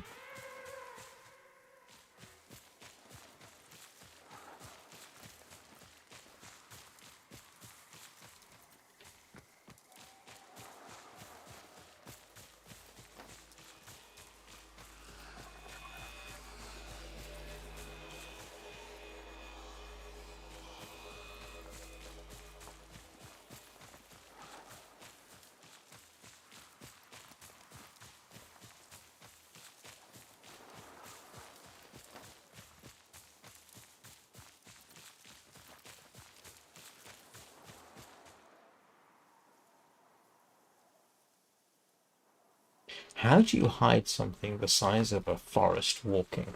Well, okay, it's not quite that big.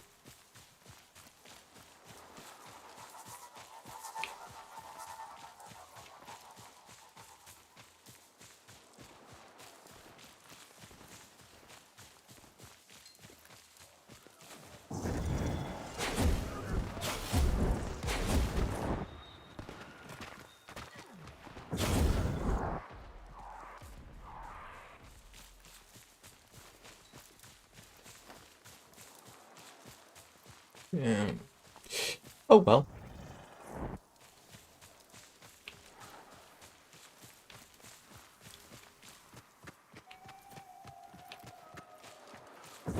Well, we've actually done here what I intended to do, so I don't feel at all guilty about doing this. And we'll have a quick fly around, see if we can spot it from the air.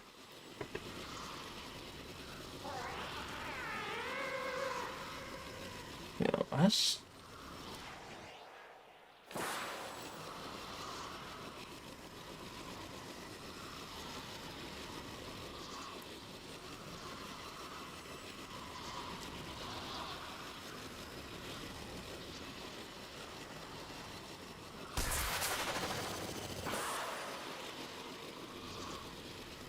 Don't worry, I am not planning on getting into any fights. Today is a no fight Warframe stream, which must be profoundly weird as a concept.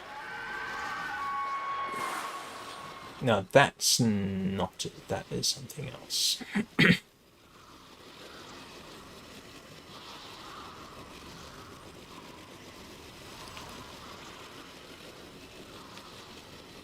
Memory serves, the Eidolon actually, I think, spawns out of this lake at night and goes walking around. But yeah, never mind.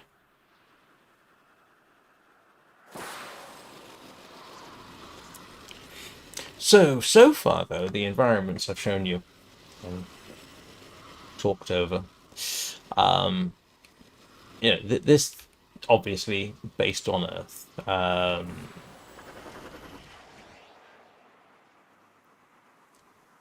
Orb Valis on Venus, frozen, you know, that could be almost Arctic tundra. Where we're going next? Nah. That's something else. And what I'm going to do is take a quick break, and then we'll do something I have absolutely not done, which is go for an idle scroll on Demos.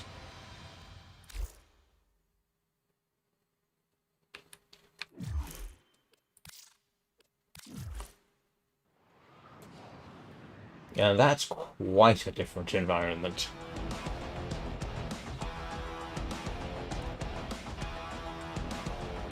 I think that music is actually Redline. So, I will be back in about 3 minutes, so 3.5 minutes. I'll see you then.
It is a bit weird for me to see that particular scene for the intermission when I'm playing Warframe. Normally I play Library of the Manifold and I have the login screen with Titania's wings gently flapping,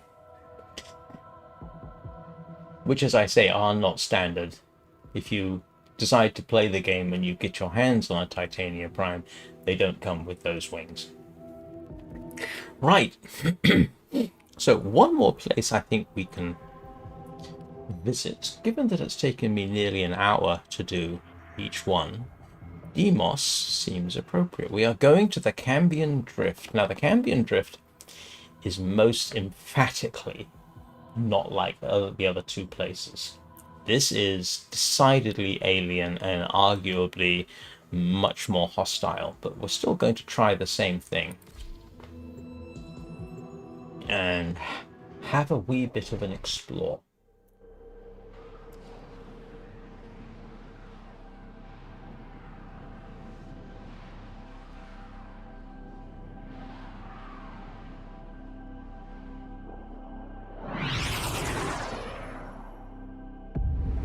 And as you can already tell, yeah, it's quite a bit different. But we can still do fast travel, so we'll go to this edge here.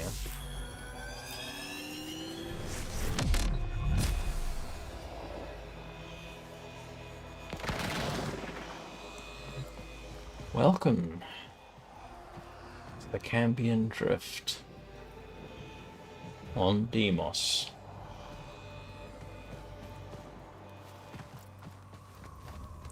Of course, the bizarre thing about Deimos is it's a tiny little moon of Mars, captured asteroid. Has no gravity to speak of. Yeah, not being applied here. Obviously, you can't go down there. We're at the edge, but it's not. Yeah. And I can't remember what that thing is. This is quite a different world that is dominated effectively by what are called the Infested.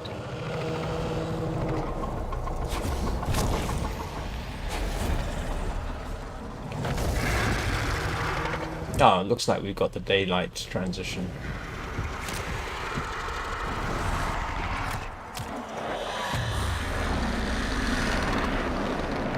Yep.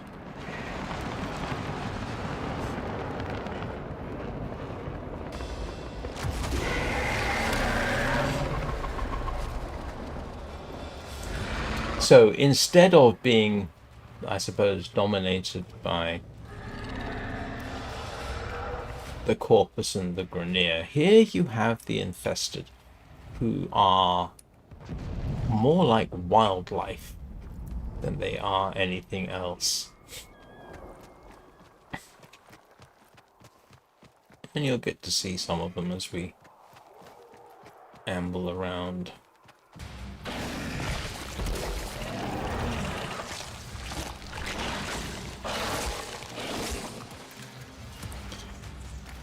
There are fish in those, I almost hate to call them rivers, so you can go fishing.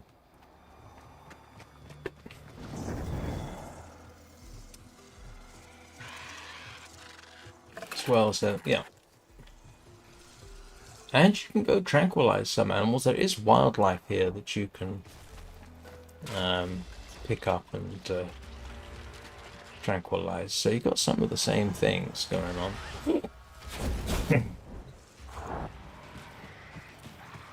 My original plan, Tony, for this live stream was actually just to run Warframe in the morning. Obviously, in the last week, YouTube has been pushing my channel for the Long Dark. The audience has mostly been TV. And Warframe does not translate well to a large screen TV. It's very loud, fast moving, frenetic. Whereas the Long Dark does. And my original plan was to actually do a regular sort of Warframe live stream to see if I could introduce some of the morning crowd yeah, to Warframe and see what they thought. But then I had this idea that I could at least start with that sort of long dark familiarity, which is why I started off in the Orb Atlas. And Eugene actually sent me a message early this morning, laughing and calling me cheeky because he said he saw the thumbnail and thought it was going to be the Long Dark, and then took a closer look and realized it was going to be Soulframe. And I never said it was Warframe.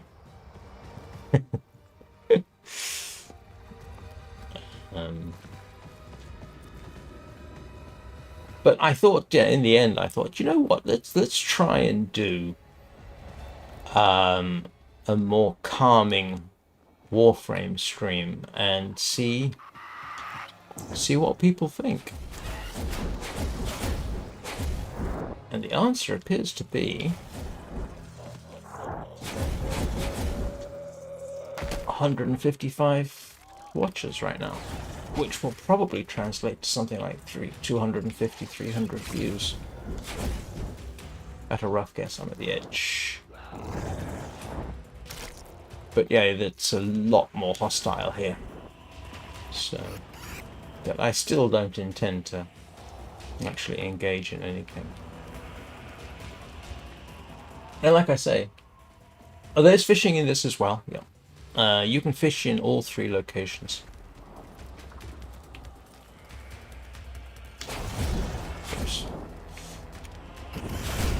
I appreciate how much your kind enjoy bathing in spilled ichor and viscera, but I specifically asked for to be sedated. Sorry. I must have void slung through something and it didn't respond well. Which does happen. You can void sling through things and typically you knock them down. I don't think you normally kill them, but still.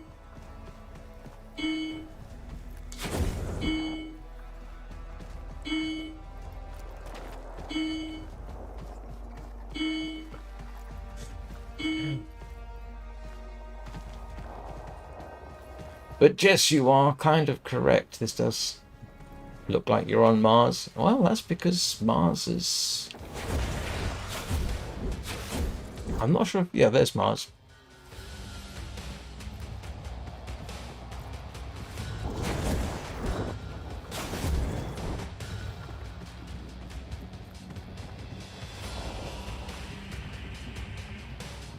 I'm not sure. I can't remember what the rivers are supposed to be.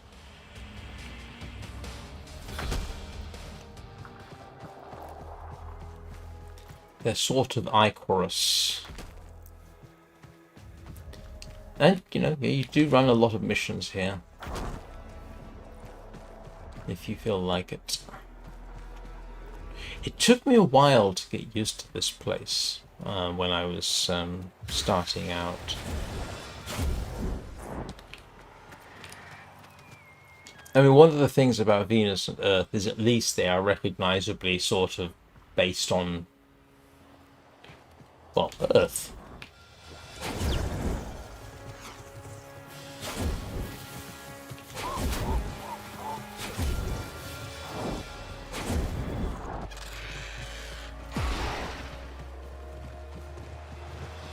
Now, there's some of the native wildlife.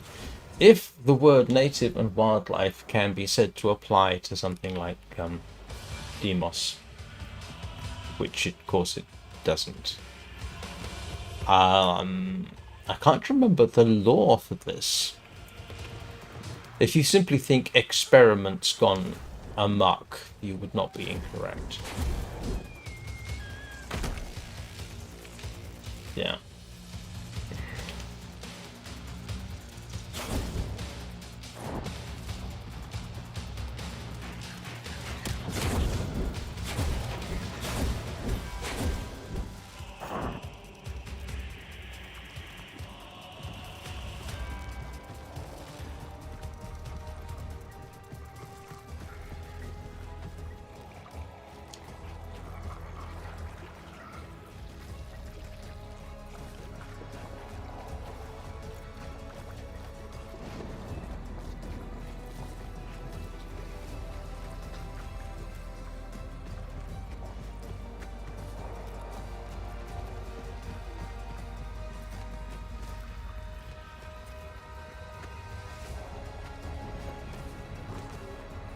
And, and let me reiterate for the benefit, this is not my normal weekend practice. Weekends I typically work on shorts, more for the I won't say mobile market, but yeah, more for computer / mobile. They tend to be no more than about 20 minutes. I don't talk through them.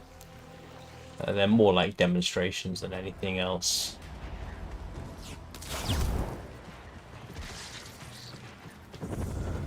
Yeah, somebody wants a quick watch, that's what I try and produce at the weekends. Of course, the thing is, it ends up being as much work as doing a live stream. But, I have found that if I try and do 2 live streams a day, 7 days a week, that's a very good way of getting burnout. So there probably won't be a live stream this evening. Almost never is on Saturday evenings. There probably will be a Soulframe live stream tomorrow.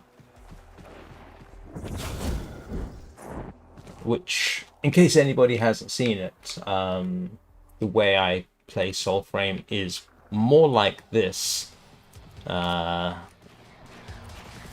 Soulframe has this whole nature aesthetic. You know, you do things like release imprisoned animals and give them hugs, that kind of thing. Doesn't qualify it as a cozy game necessarily, but it is a lot cozier. No, I'm not going to. I'm not going to start a race. I've never done one of the races on this.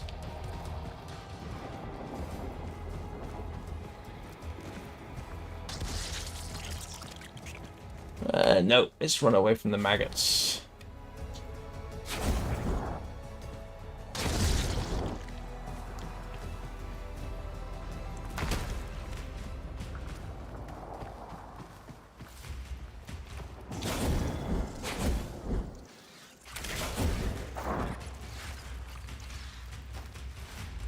Oh, somebody's stunned.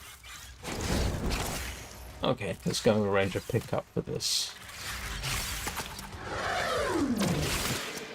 Made it to adulthood. Oh, Pharaohpredicite. That's Pharaohpredicite active in the wild.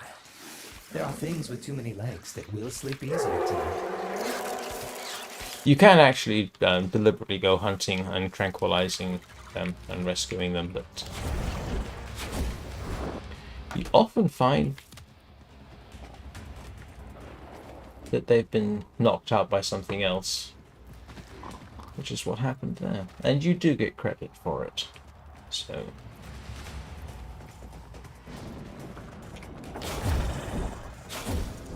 and there are caves here and mining as well.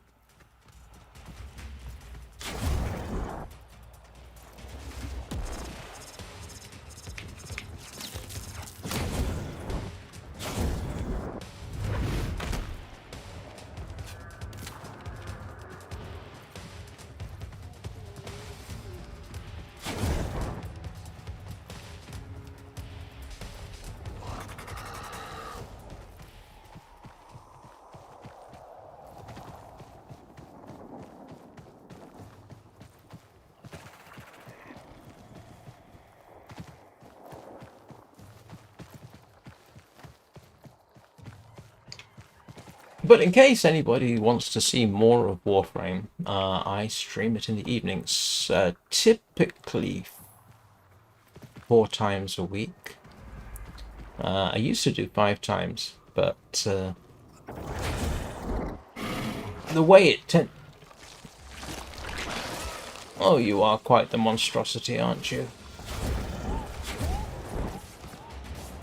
Sorry, but the way the Warframe streams tend to go during the week is, you know, you're doing the weekly tasks, and after 3 or 4 days of that, it gets, well, you're pretty much finished, and I feel like doing something else. So Fridays have become more Soulframe these days. Not guaranteed, but most likely. Sundays have become my Soulframe day, so the next live stream you'll probably see from me. It will probably be tomorrow evening, but like I say, I reserve the right at the weekends to do nothing. That's why I don't schedule anything.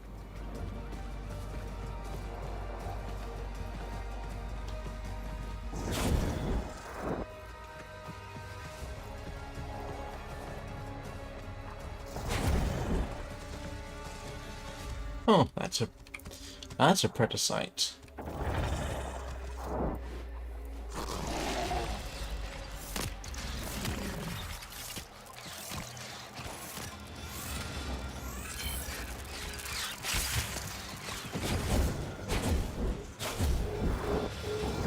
You can get Predacites as companions. In fact, I think I need to do the work, and I am ready to get, about ready to get one. So,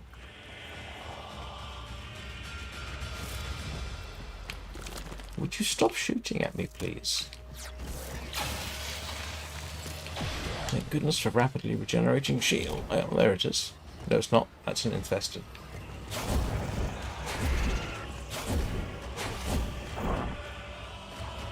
And we are back where we started. Oh no, we're not. Yes, we are. Yes, we are. So, I'll give you a little look. What do you mean invalid launch point? Thank you. Also give you a quite quick run across the environment.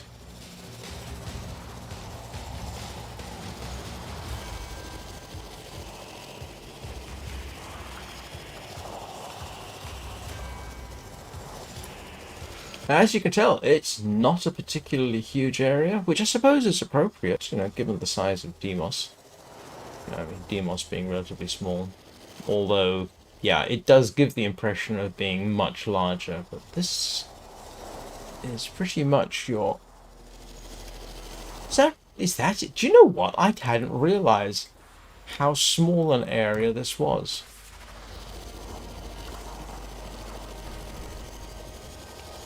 It's quite tiny. You know, like I say, irredeemably hostile.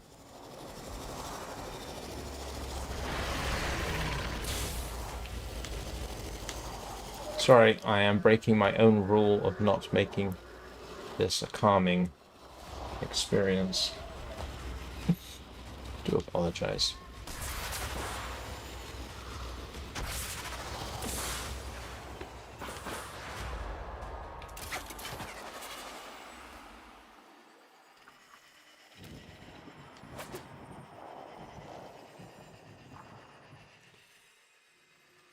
So seeing as I've done that and I have time, I may as well take you all for a wander around Deviri. Because while you don't technically have a free roam mode in Deviri, you can do a free roam in Deviri.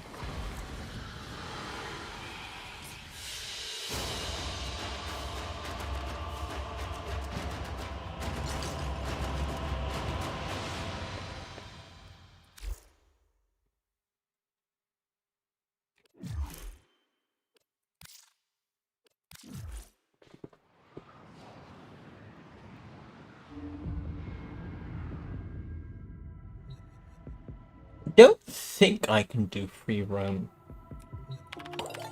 No, I can't do free roam here, unfortunately. That's Hollandia. But to get to Deviri, what I'm going to do, I'm going to go solo. I'm going to go to the Deviri experience. And I can just wander around here. The thing to bear in mind about this is they pretty much give... You are limited to what you can take with you, but it doesn't matter. I don't need titania for this. And I will be running as... yeah, the same character.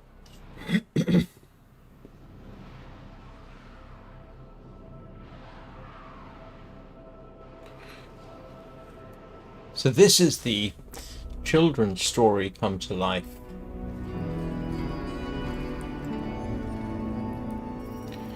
Yeah, I'm going to take Stalker. You will not be seeing Stalker. You just have to choose one for various purposes. I don't want Paris Prime. Or else. I don't know why I'm spending so much time looking at this lot. Ah, okay, we'll grab an Amphis. And we'll grab a couple of pistols. I'm not going to be using them. And I just need a primary.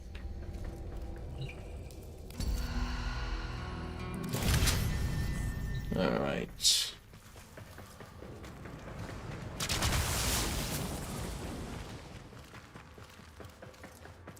So, sorry, that's the configuration bit done. The sorrowful soprano. Yeah, ignore that. We're not doing any of this. We're just... Sorrow is the bitter spice without which life is too sweet. Lucinia indulged in it to excess. I am sorrow, and suffering is my lot. But today the burden is too much to bear. If my pain is avenged, perhaps it will be lifted a little. So yeah, this is this own isolated little world, as you can see here. And I am up there. I think.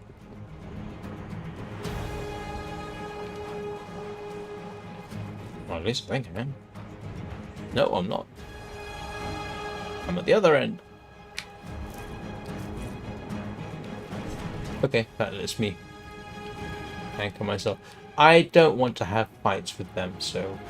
One of the things you can't do here is the method of escaping that I had previously is not actually available to me, so I can't just void sling away from them.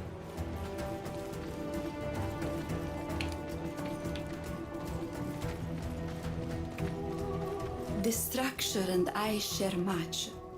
Both of us once useful, both of us discarded, both of us now derelict, both forgotten.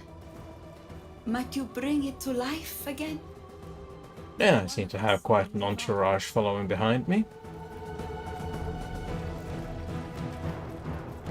And don't worry, it's not all like this. This is just this particular region.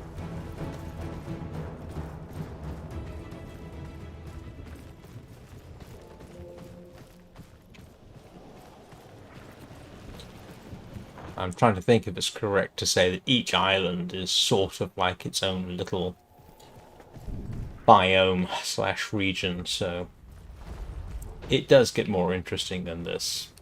I mean, this almost looks like a chunk of desert. And that's irritating.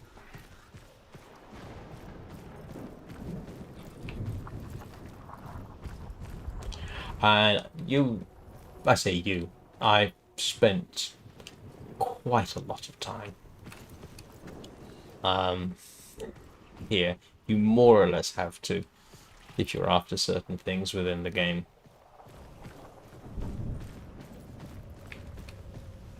But you can start to see now signs of habitation.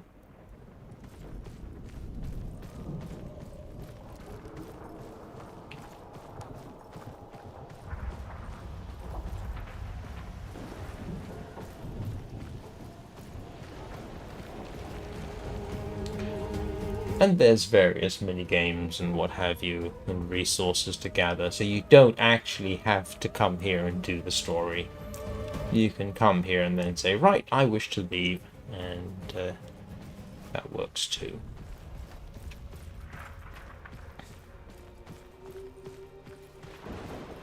And I've never done a walk around here either. All I've ever done is sort of dash from mission to mission. Ooh, that's not helpful. I don't want to get into a fight with them. So what we are going to try and do is just gallop through. Oh, this isn't everything. I mean, these are just the sort of areas I can walk you around. Can you take care of those guys behind me? No, alright, I'm just going to have to run. Oh, it's going to get much bigger. We've got new stuff coming up. Oh, I didn't realize they only have one arm.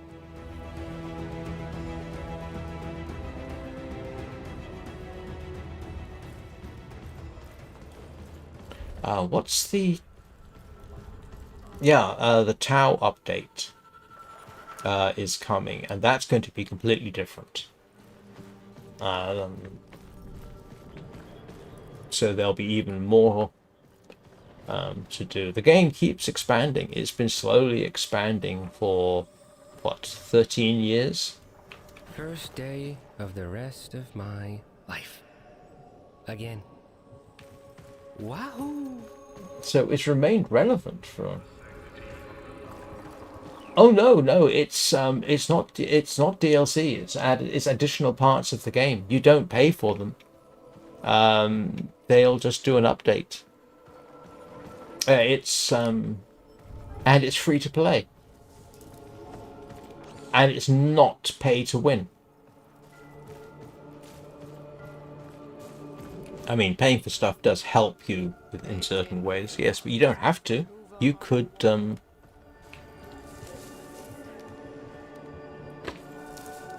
I think I'm fairly safe in saying it is genuinely not pay to win.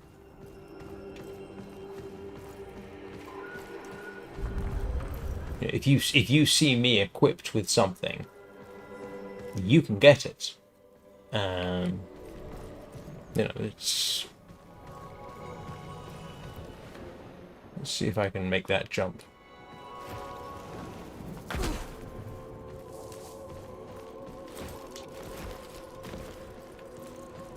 Not going to be able to make that jump though. Yeah, and the game was very, very different when it first came out. I've only been playing it for a year.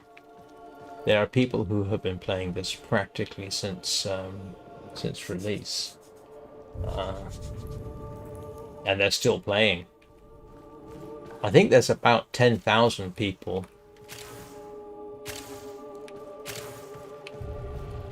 who have collected everything there is to collect in the game.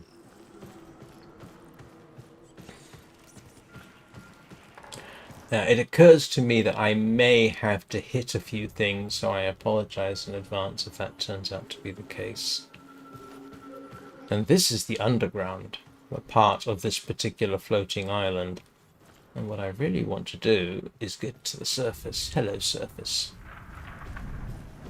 Yeah.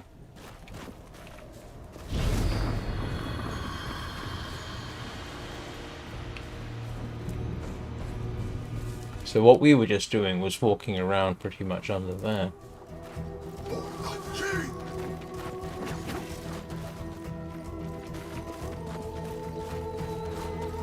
Now this game's been around about as long as The Long Dark has.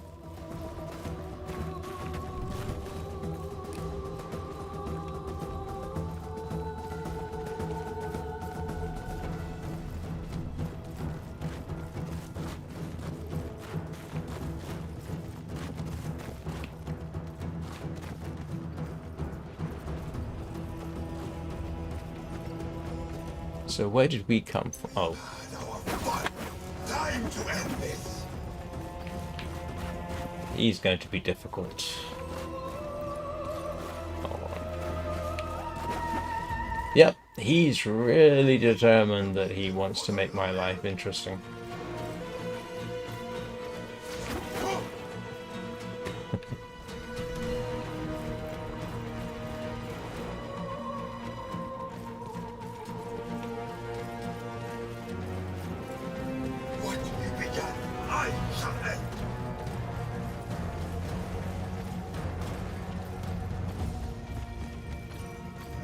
your peace, vagrant. Would you leave me alone?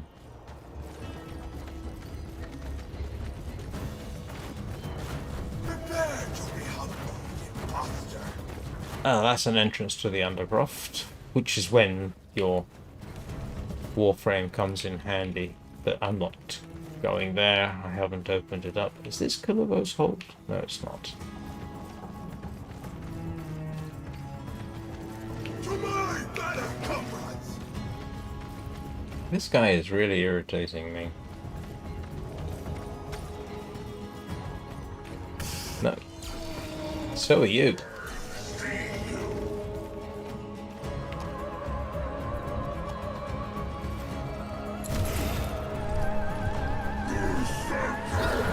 Yes, I did just jump off and summon up a winged horse.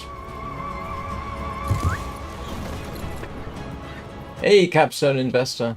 Welcome to a relaxed Warframe livestream, where I am not shooting or killing anything if I can possibly avoid it. I am just showing people who typically watch The Long Dark, I'm just showing them around the realms of Warframe.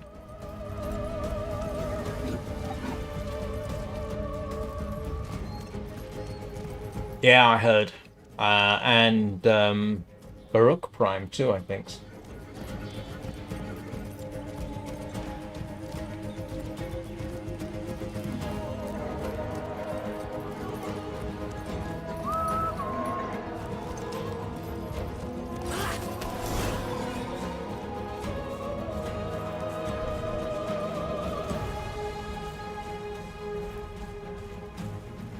Yeah, I think I've got a Baruch Prime. But Revenant Prime, no, don't think so. So as you can see, the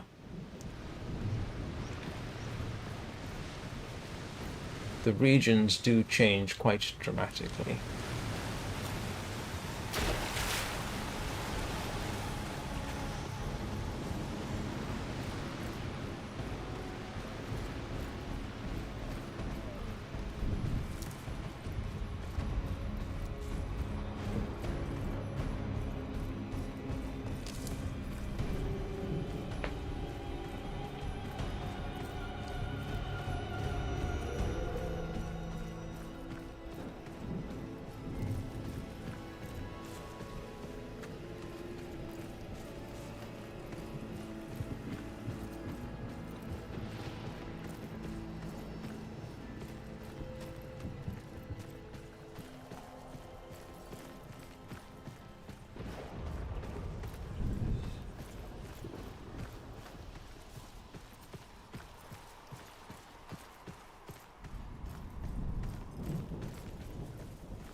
There is wildlife of a sort here.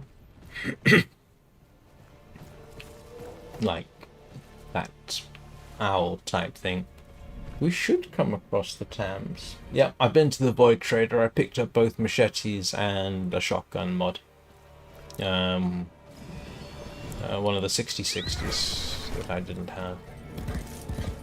I see them.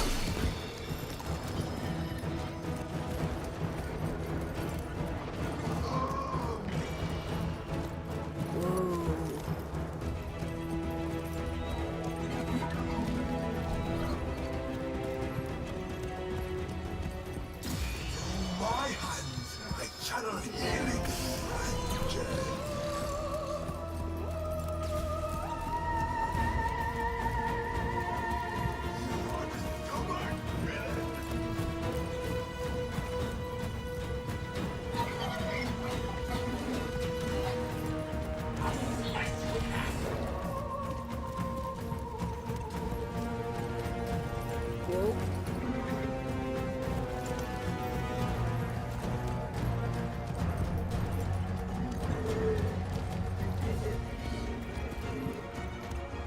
I got 10 higher from the Void Trader this morning. I don't think that applies to everybody, but you know his one-time gift that you have to pay for? Yeah, this is to the Undercroft, which is not where we're heading, because that's combat only. You don't get to wander around there, and we are not doing combat this morning. We are doing sightseeing. Whoa,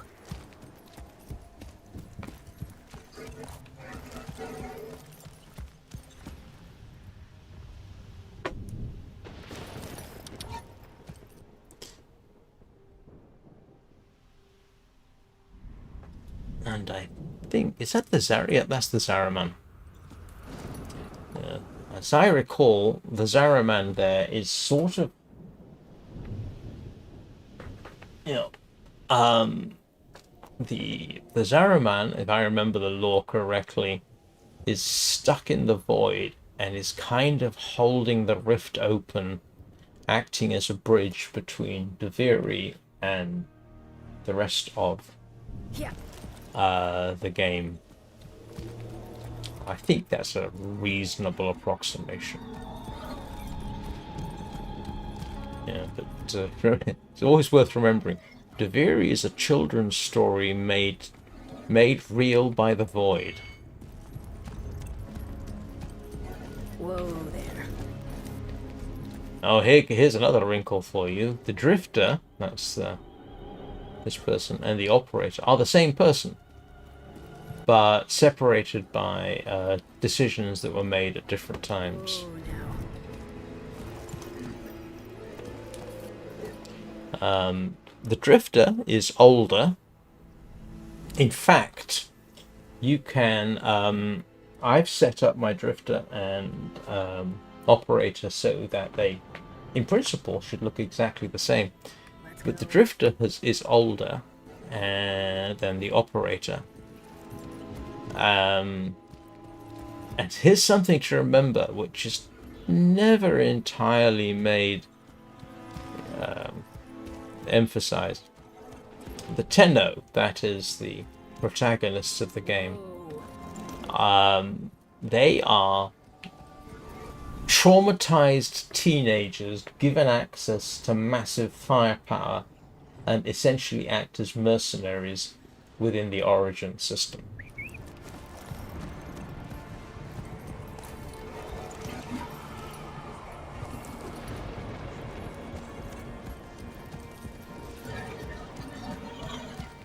Whoa, Keith.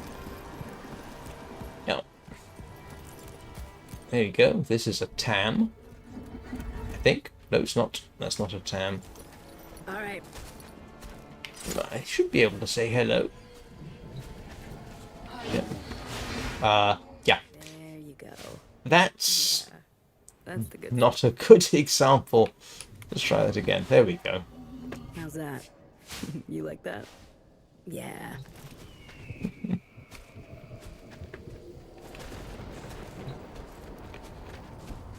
A Kruby.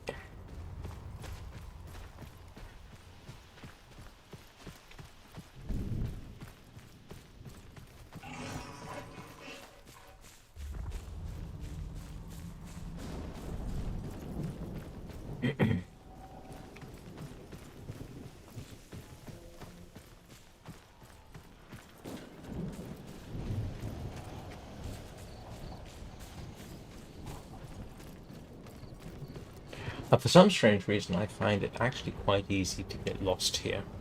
I think we came from that direction, didn't we? Did we? No, we didn't.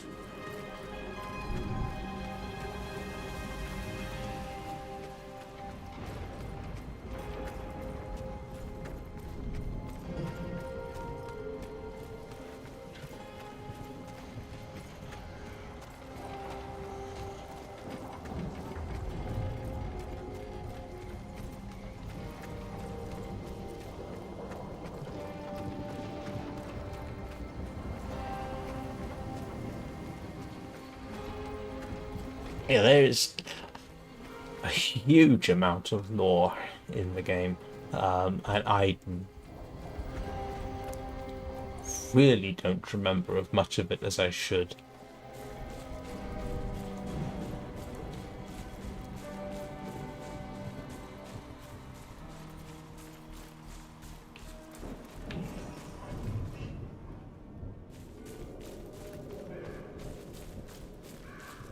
I think that's a sick.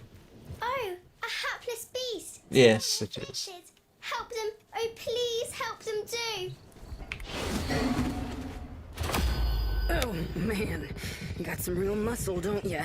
There you go. Phew. Oh, how wonderful. That's our good deed of the day done. Yeah. Who's a good boy? Oh, I think our grateful little friend wants to show us something. Oh, do you?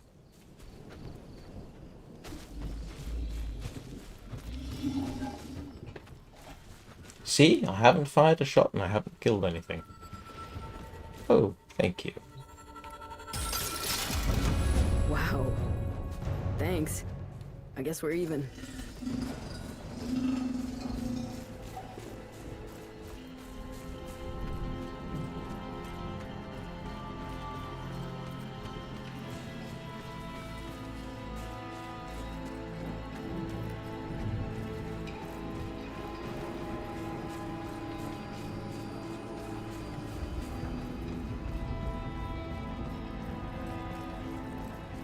This isn't necessarily the best way to see this realm, but this was the cycle it was in, so I didn't have a lot of choice.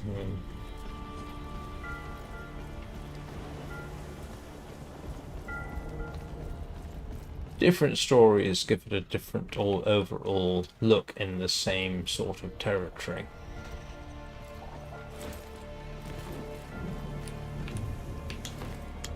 Oh. There's a trick to learn, by the way, if you're ever up here. How to fall into the void and then save yourself. It will happen. Whoa. There's always time.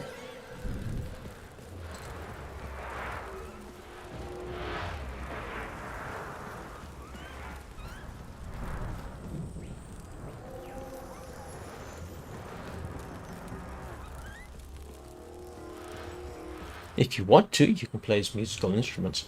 I'm not going to do this because I'm not very good at it. So this has more than just your stand, the missions you may or may not have seen me run. You've got puzzles and this kind of thing.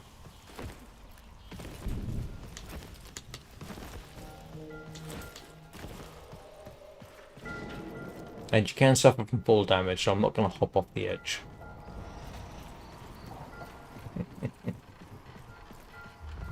Where am I? Yeah, so we've basically started out there and pretty much come around this way so far, so we're up in this region. So what we'll do is we'll basically go around and yeah, probably come back this way, end up at Kulavo's Hold, and that's when we'll pretty much bring this to an end. And everybody will have had a quick overview of some of the realms of Warframe. In a way, I fancy that most people have probably never seen. I could be wrong.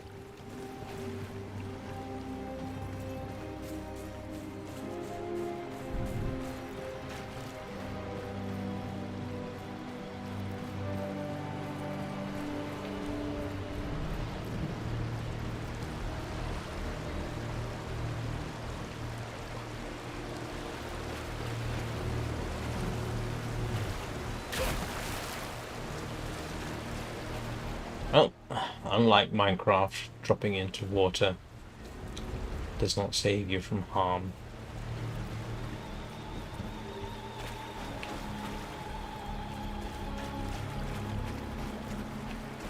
Needless to say, the various glowing bits are all stuff you can pick up which you need for various things at various times.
okay. You can at least I can.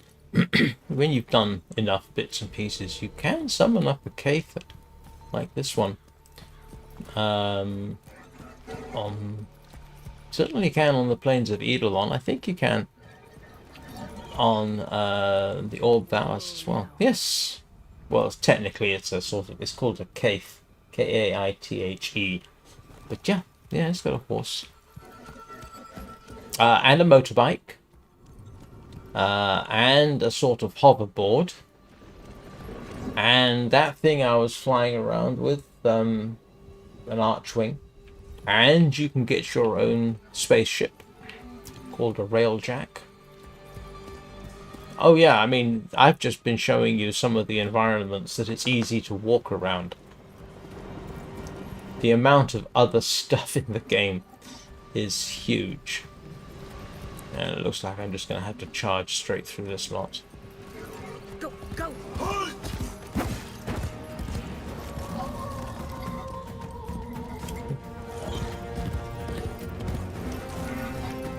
Oh yeah, no.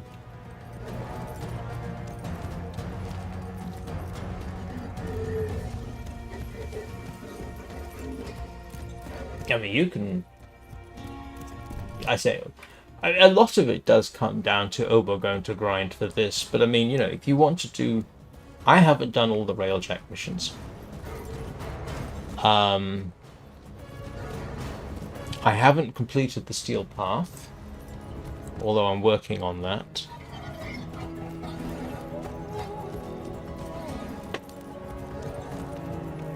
Whoa.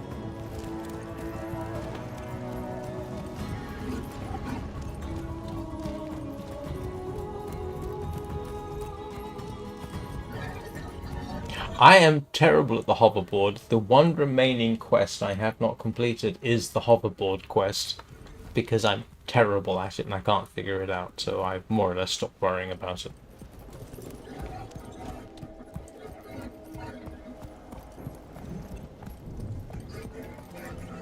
And I don't know why it is, every so often when I'm in Duviri, I get this momentary flicker. Do you know how you get a momentary flicker of memory? I do every so often, and for some reason it's of Hong Kong. Come on. And I don't know why. I mean, it's just that momentary thing in the back of your head, and you know, got no idea why that happens.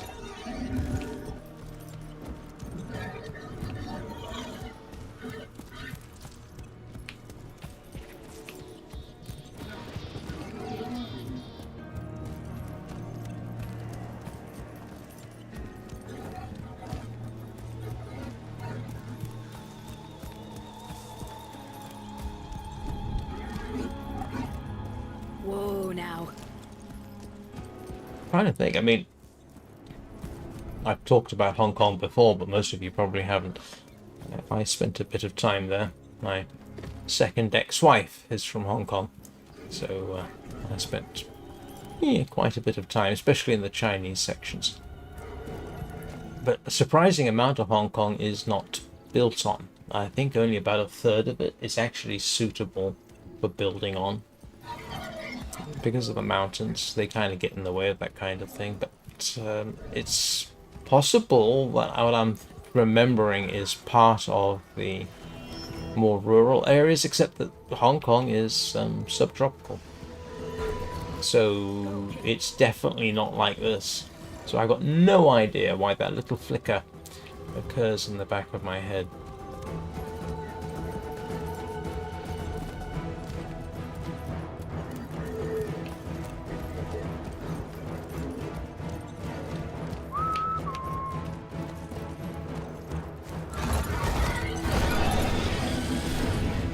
Oh, did I mention it was a flying horse, Tony?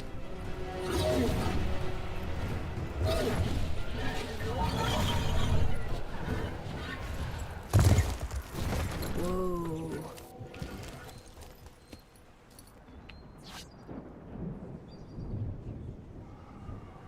Oh, did we not go to Arch Harbour?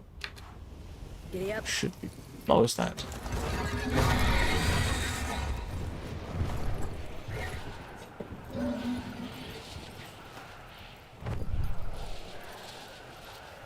Like I say, you can summon this up. Certainly on the plains of Eidolon, I think you can do it in Orb Valis. I think you can summon it up in Demos as well. So some of this, as you can see, having a flying horse is very useful. Now, it is safe to say, when you start playing as a drifter and you start riding a horse, that does not mean you can get to summon it up. You actually have to pretty nearly max out your drifter, which I have.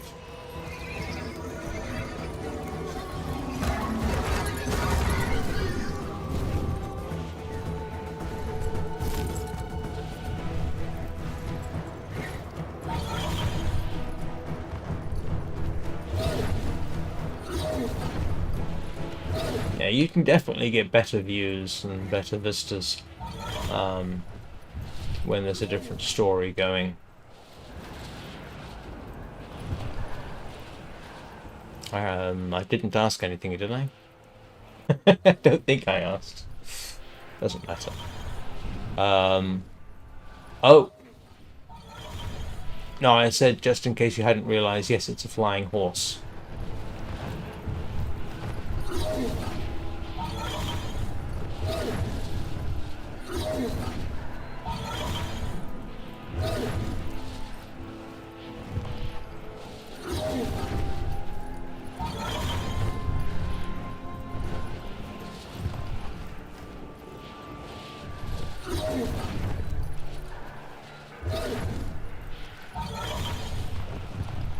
Obviously, I'm not showing you every nook and cranny. I haven't got time.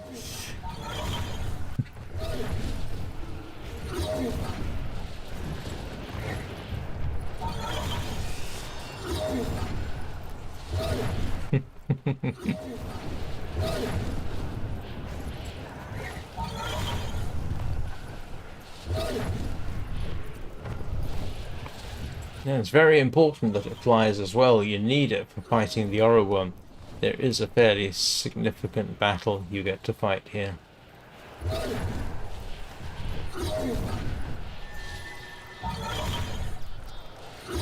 So about the only place you haven't at least gotten a preview of, everybody, is Kulavos Hold, which is not always available. Only some tales actually have that one.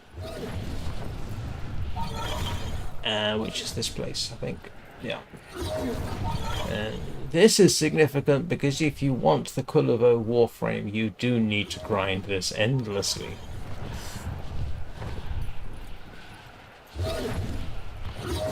And he's really best tackled in a group.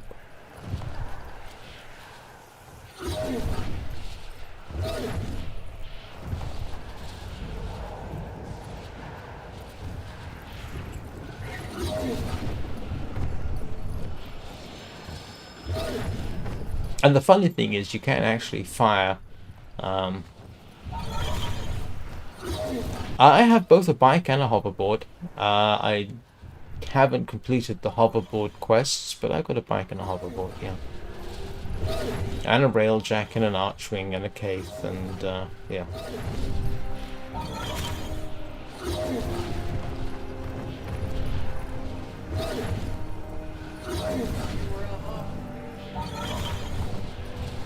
Yeah, I can safely say you are not really seeing this place at its best at the moment. It does look better at other times. Whoa. Oh, this is one of the puzzles, I think, that I don't know how to play.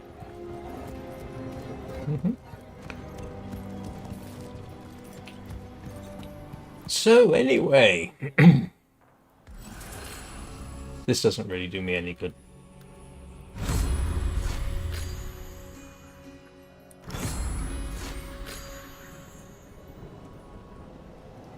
I think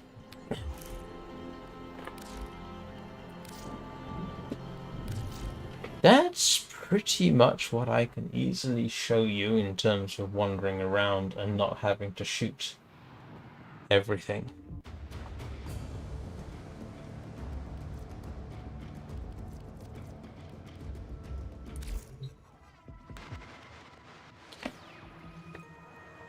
Well, It's early where Nora is.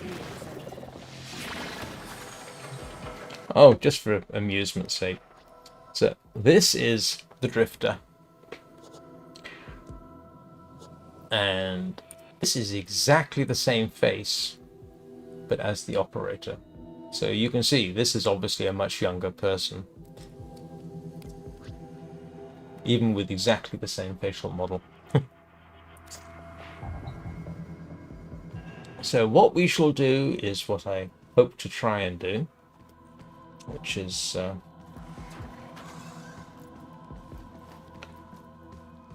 find Achilles. Achilles, are you just going to lie there? Because I can't give you a hug if you're lying there. Also can. Here we go.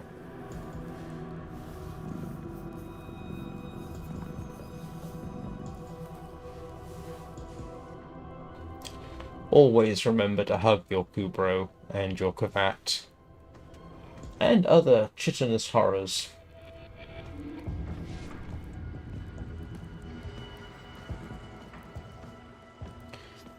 So I hope you all enjoyed this completely different incapable of producing the hydraulic effort required content. your tongue from the roof of your mouth the following morning.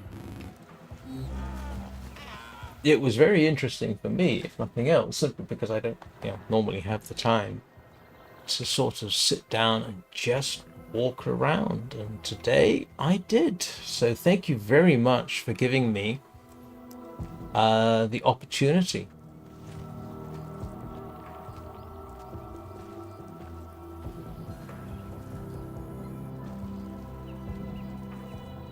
And I will not leave you in the... Well, I will actually, now that I think about it.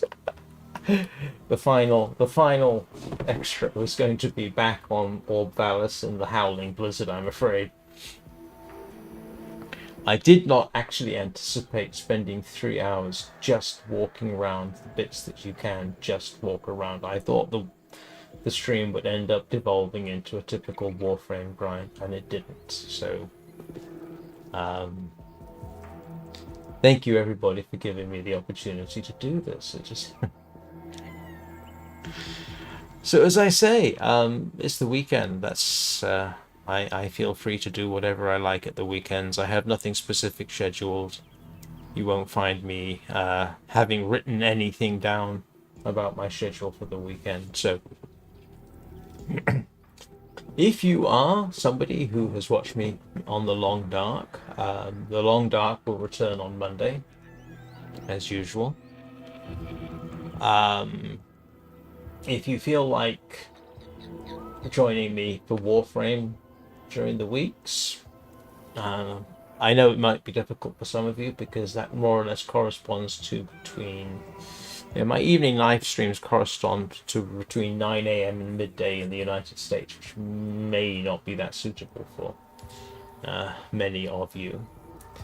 But tomorrow evening, I will most likely, but without a guarantee, run Soulframe. And so, you're utterly welcome to come along for that. But again, that falls into the 9 AM to midday sort of time slot in the United States.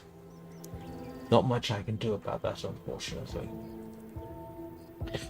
Anyway, hope you all have a very good rest of the weekend. I will see you all next time.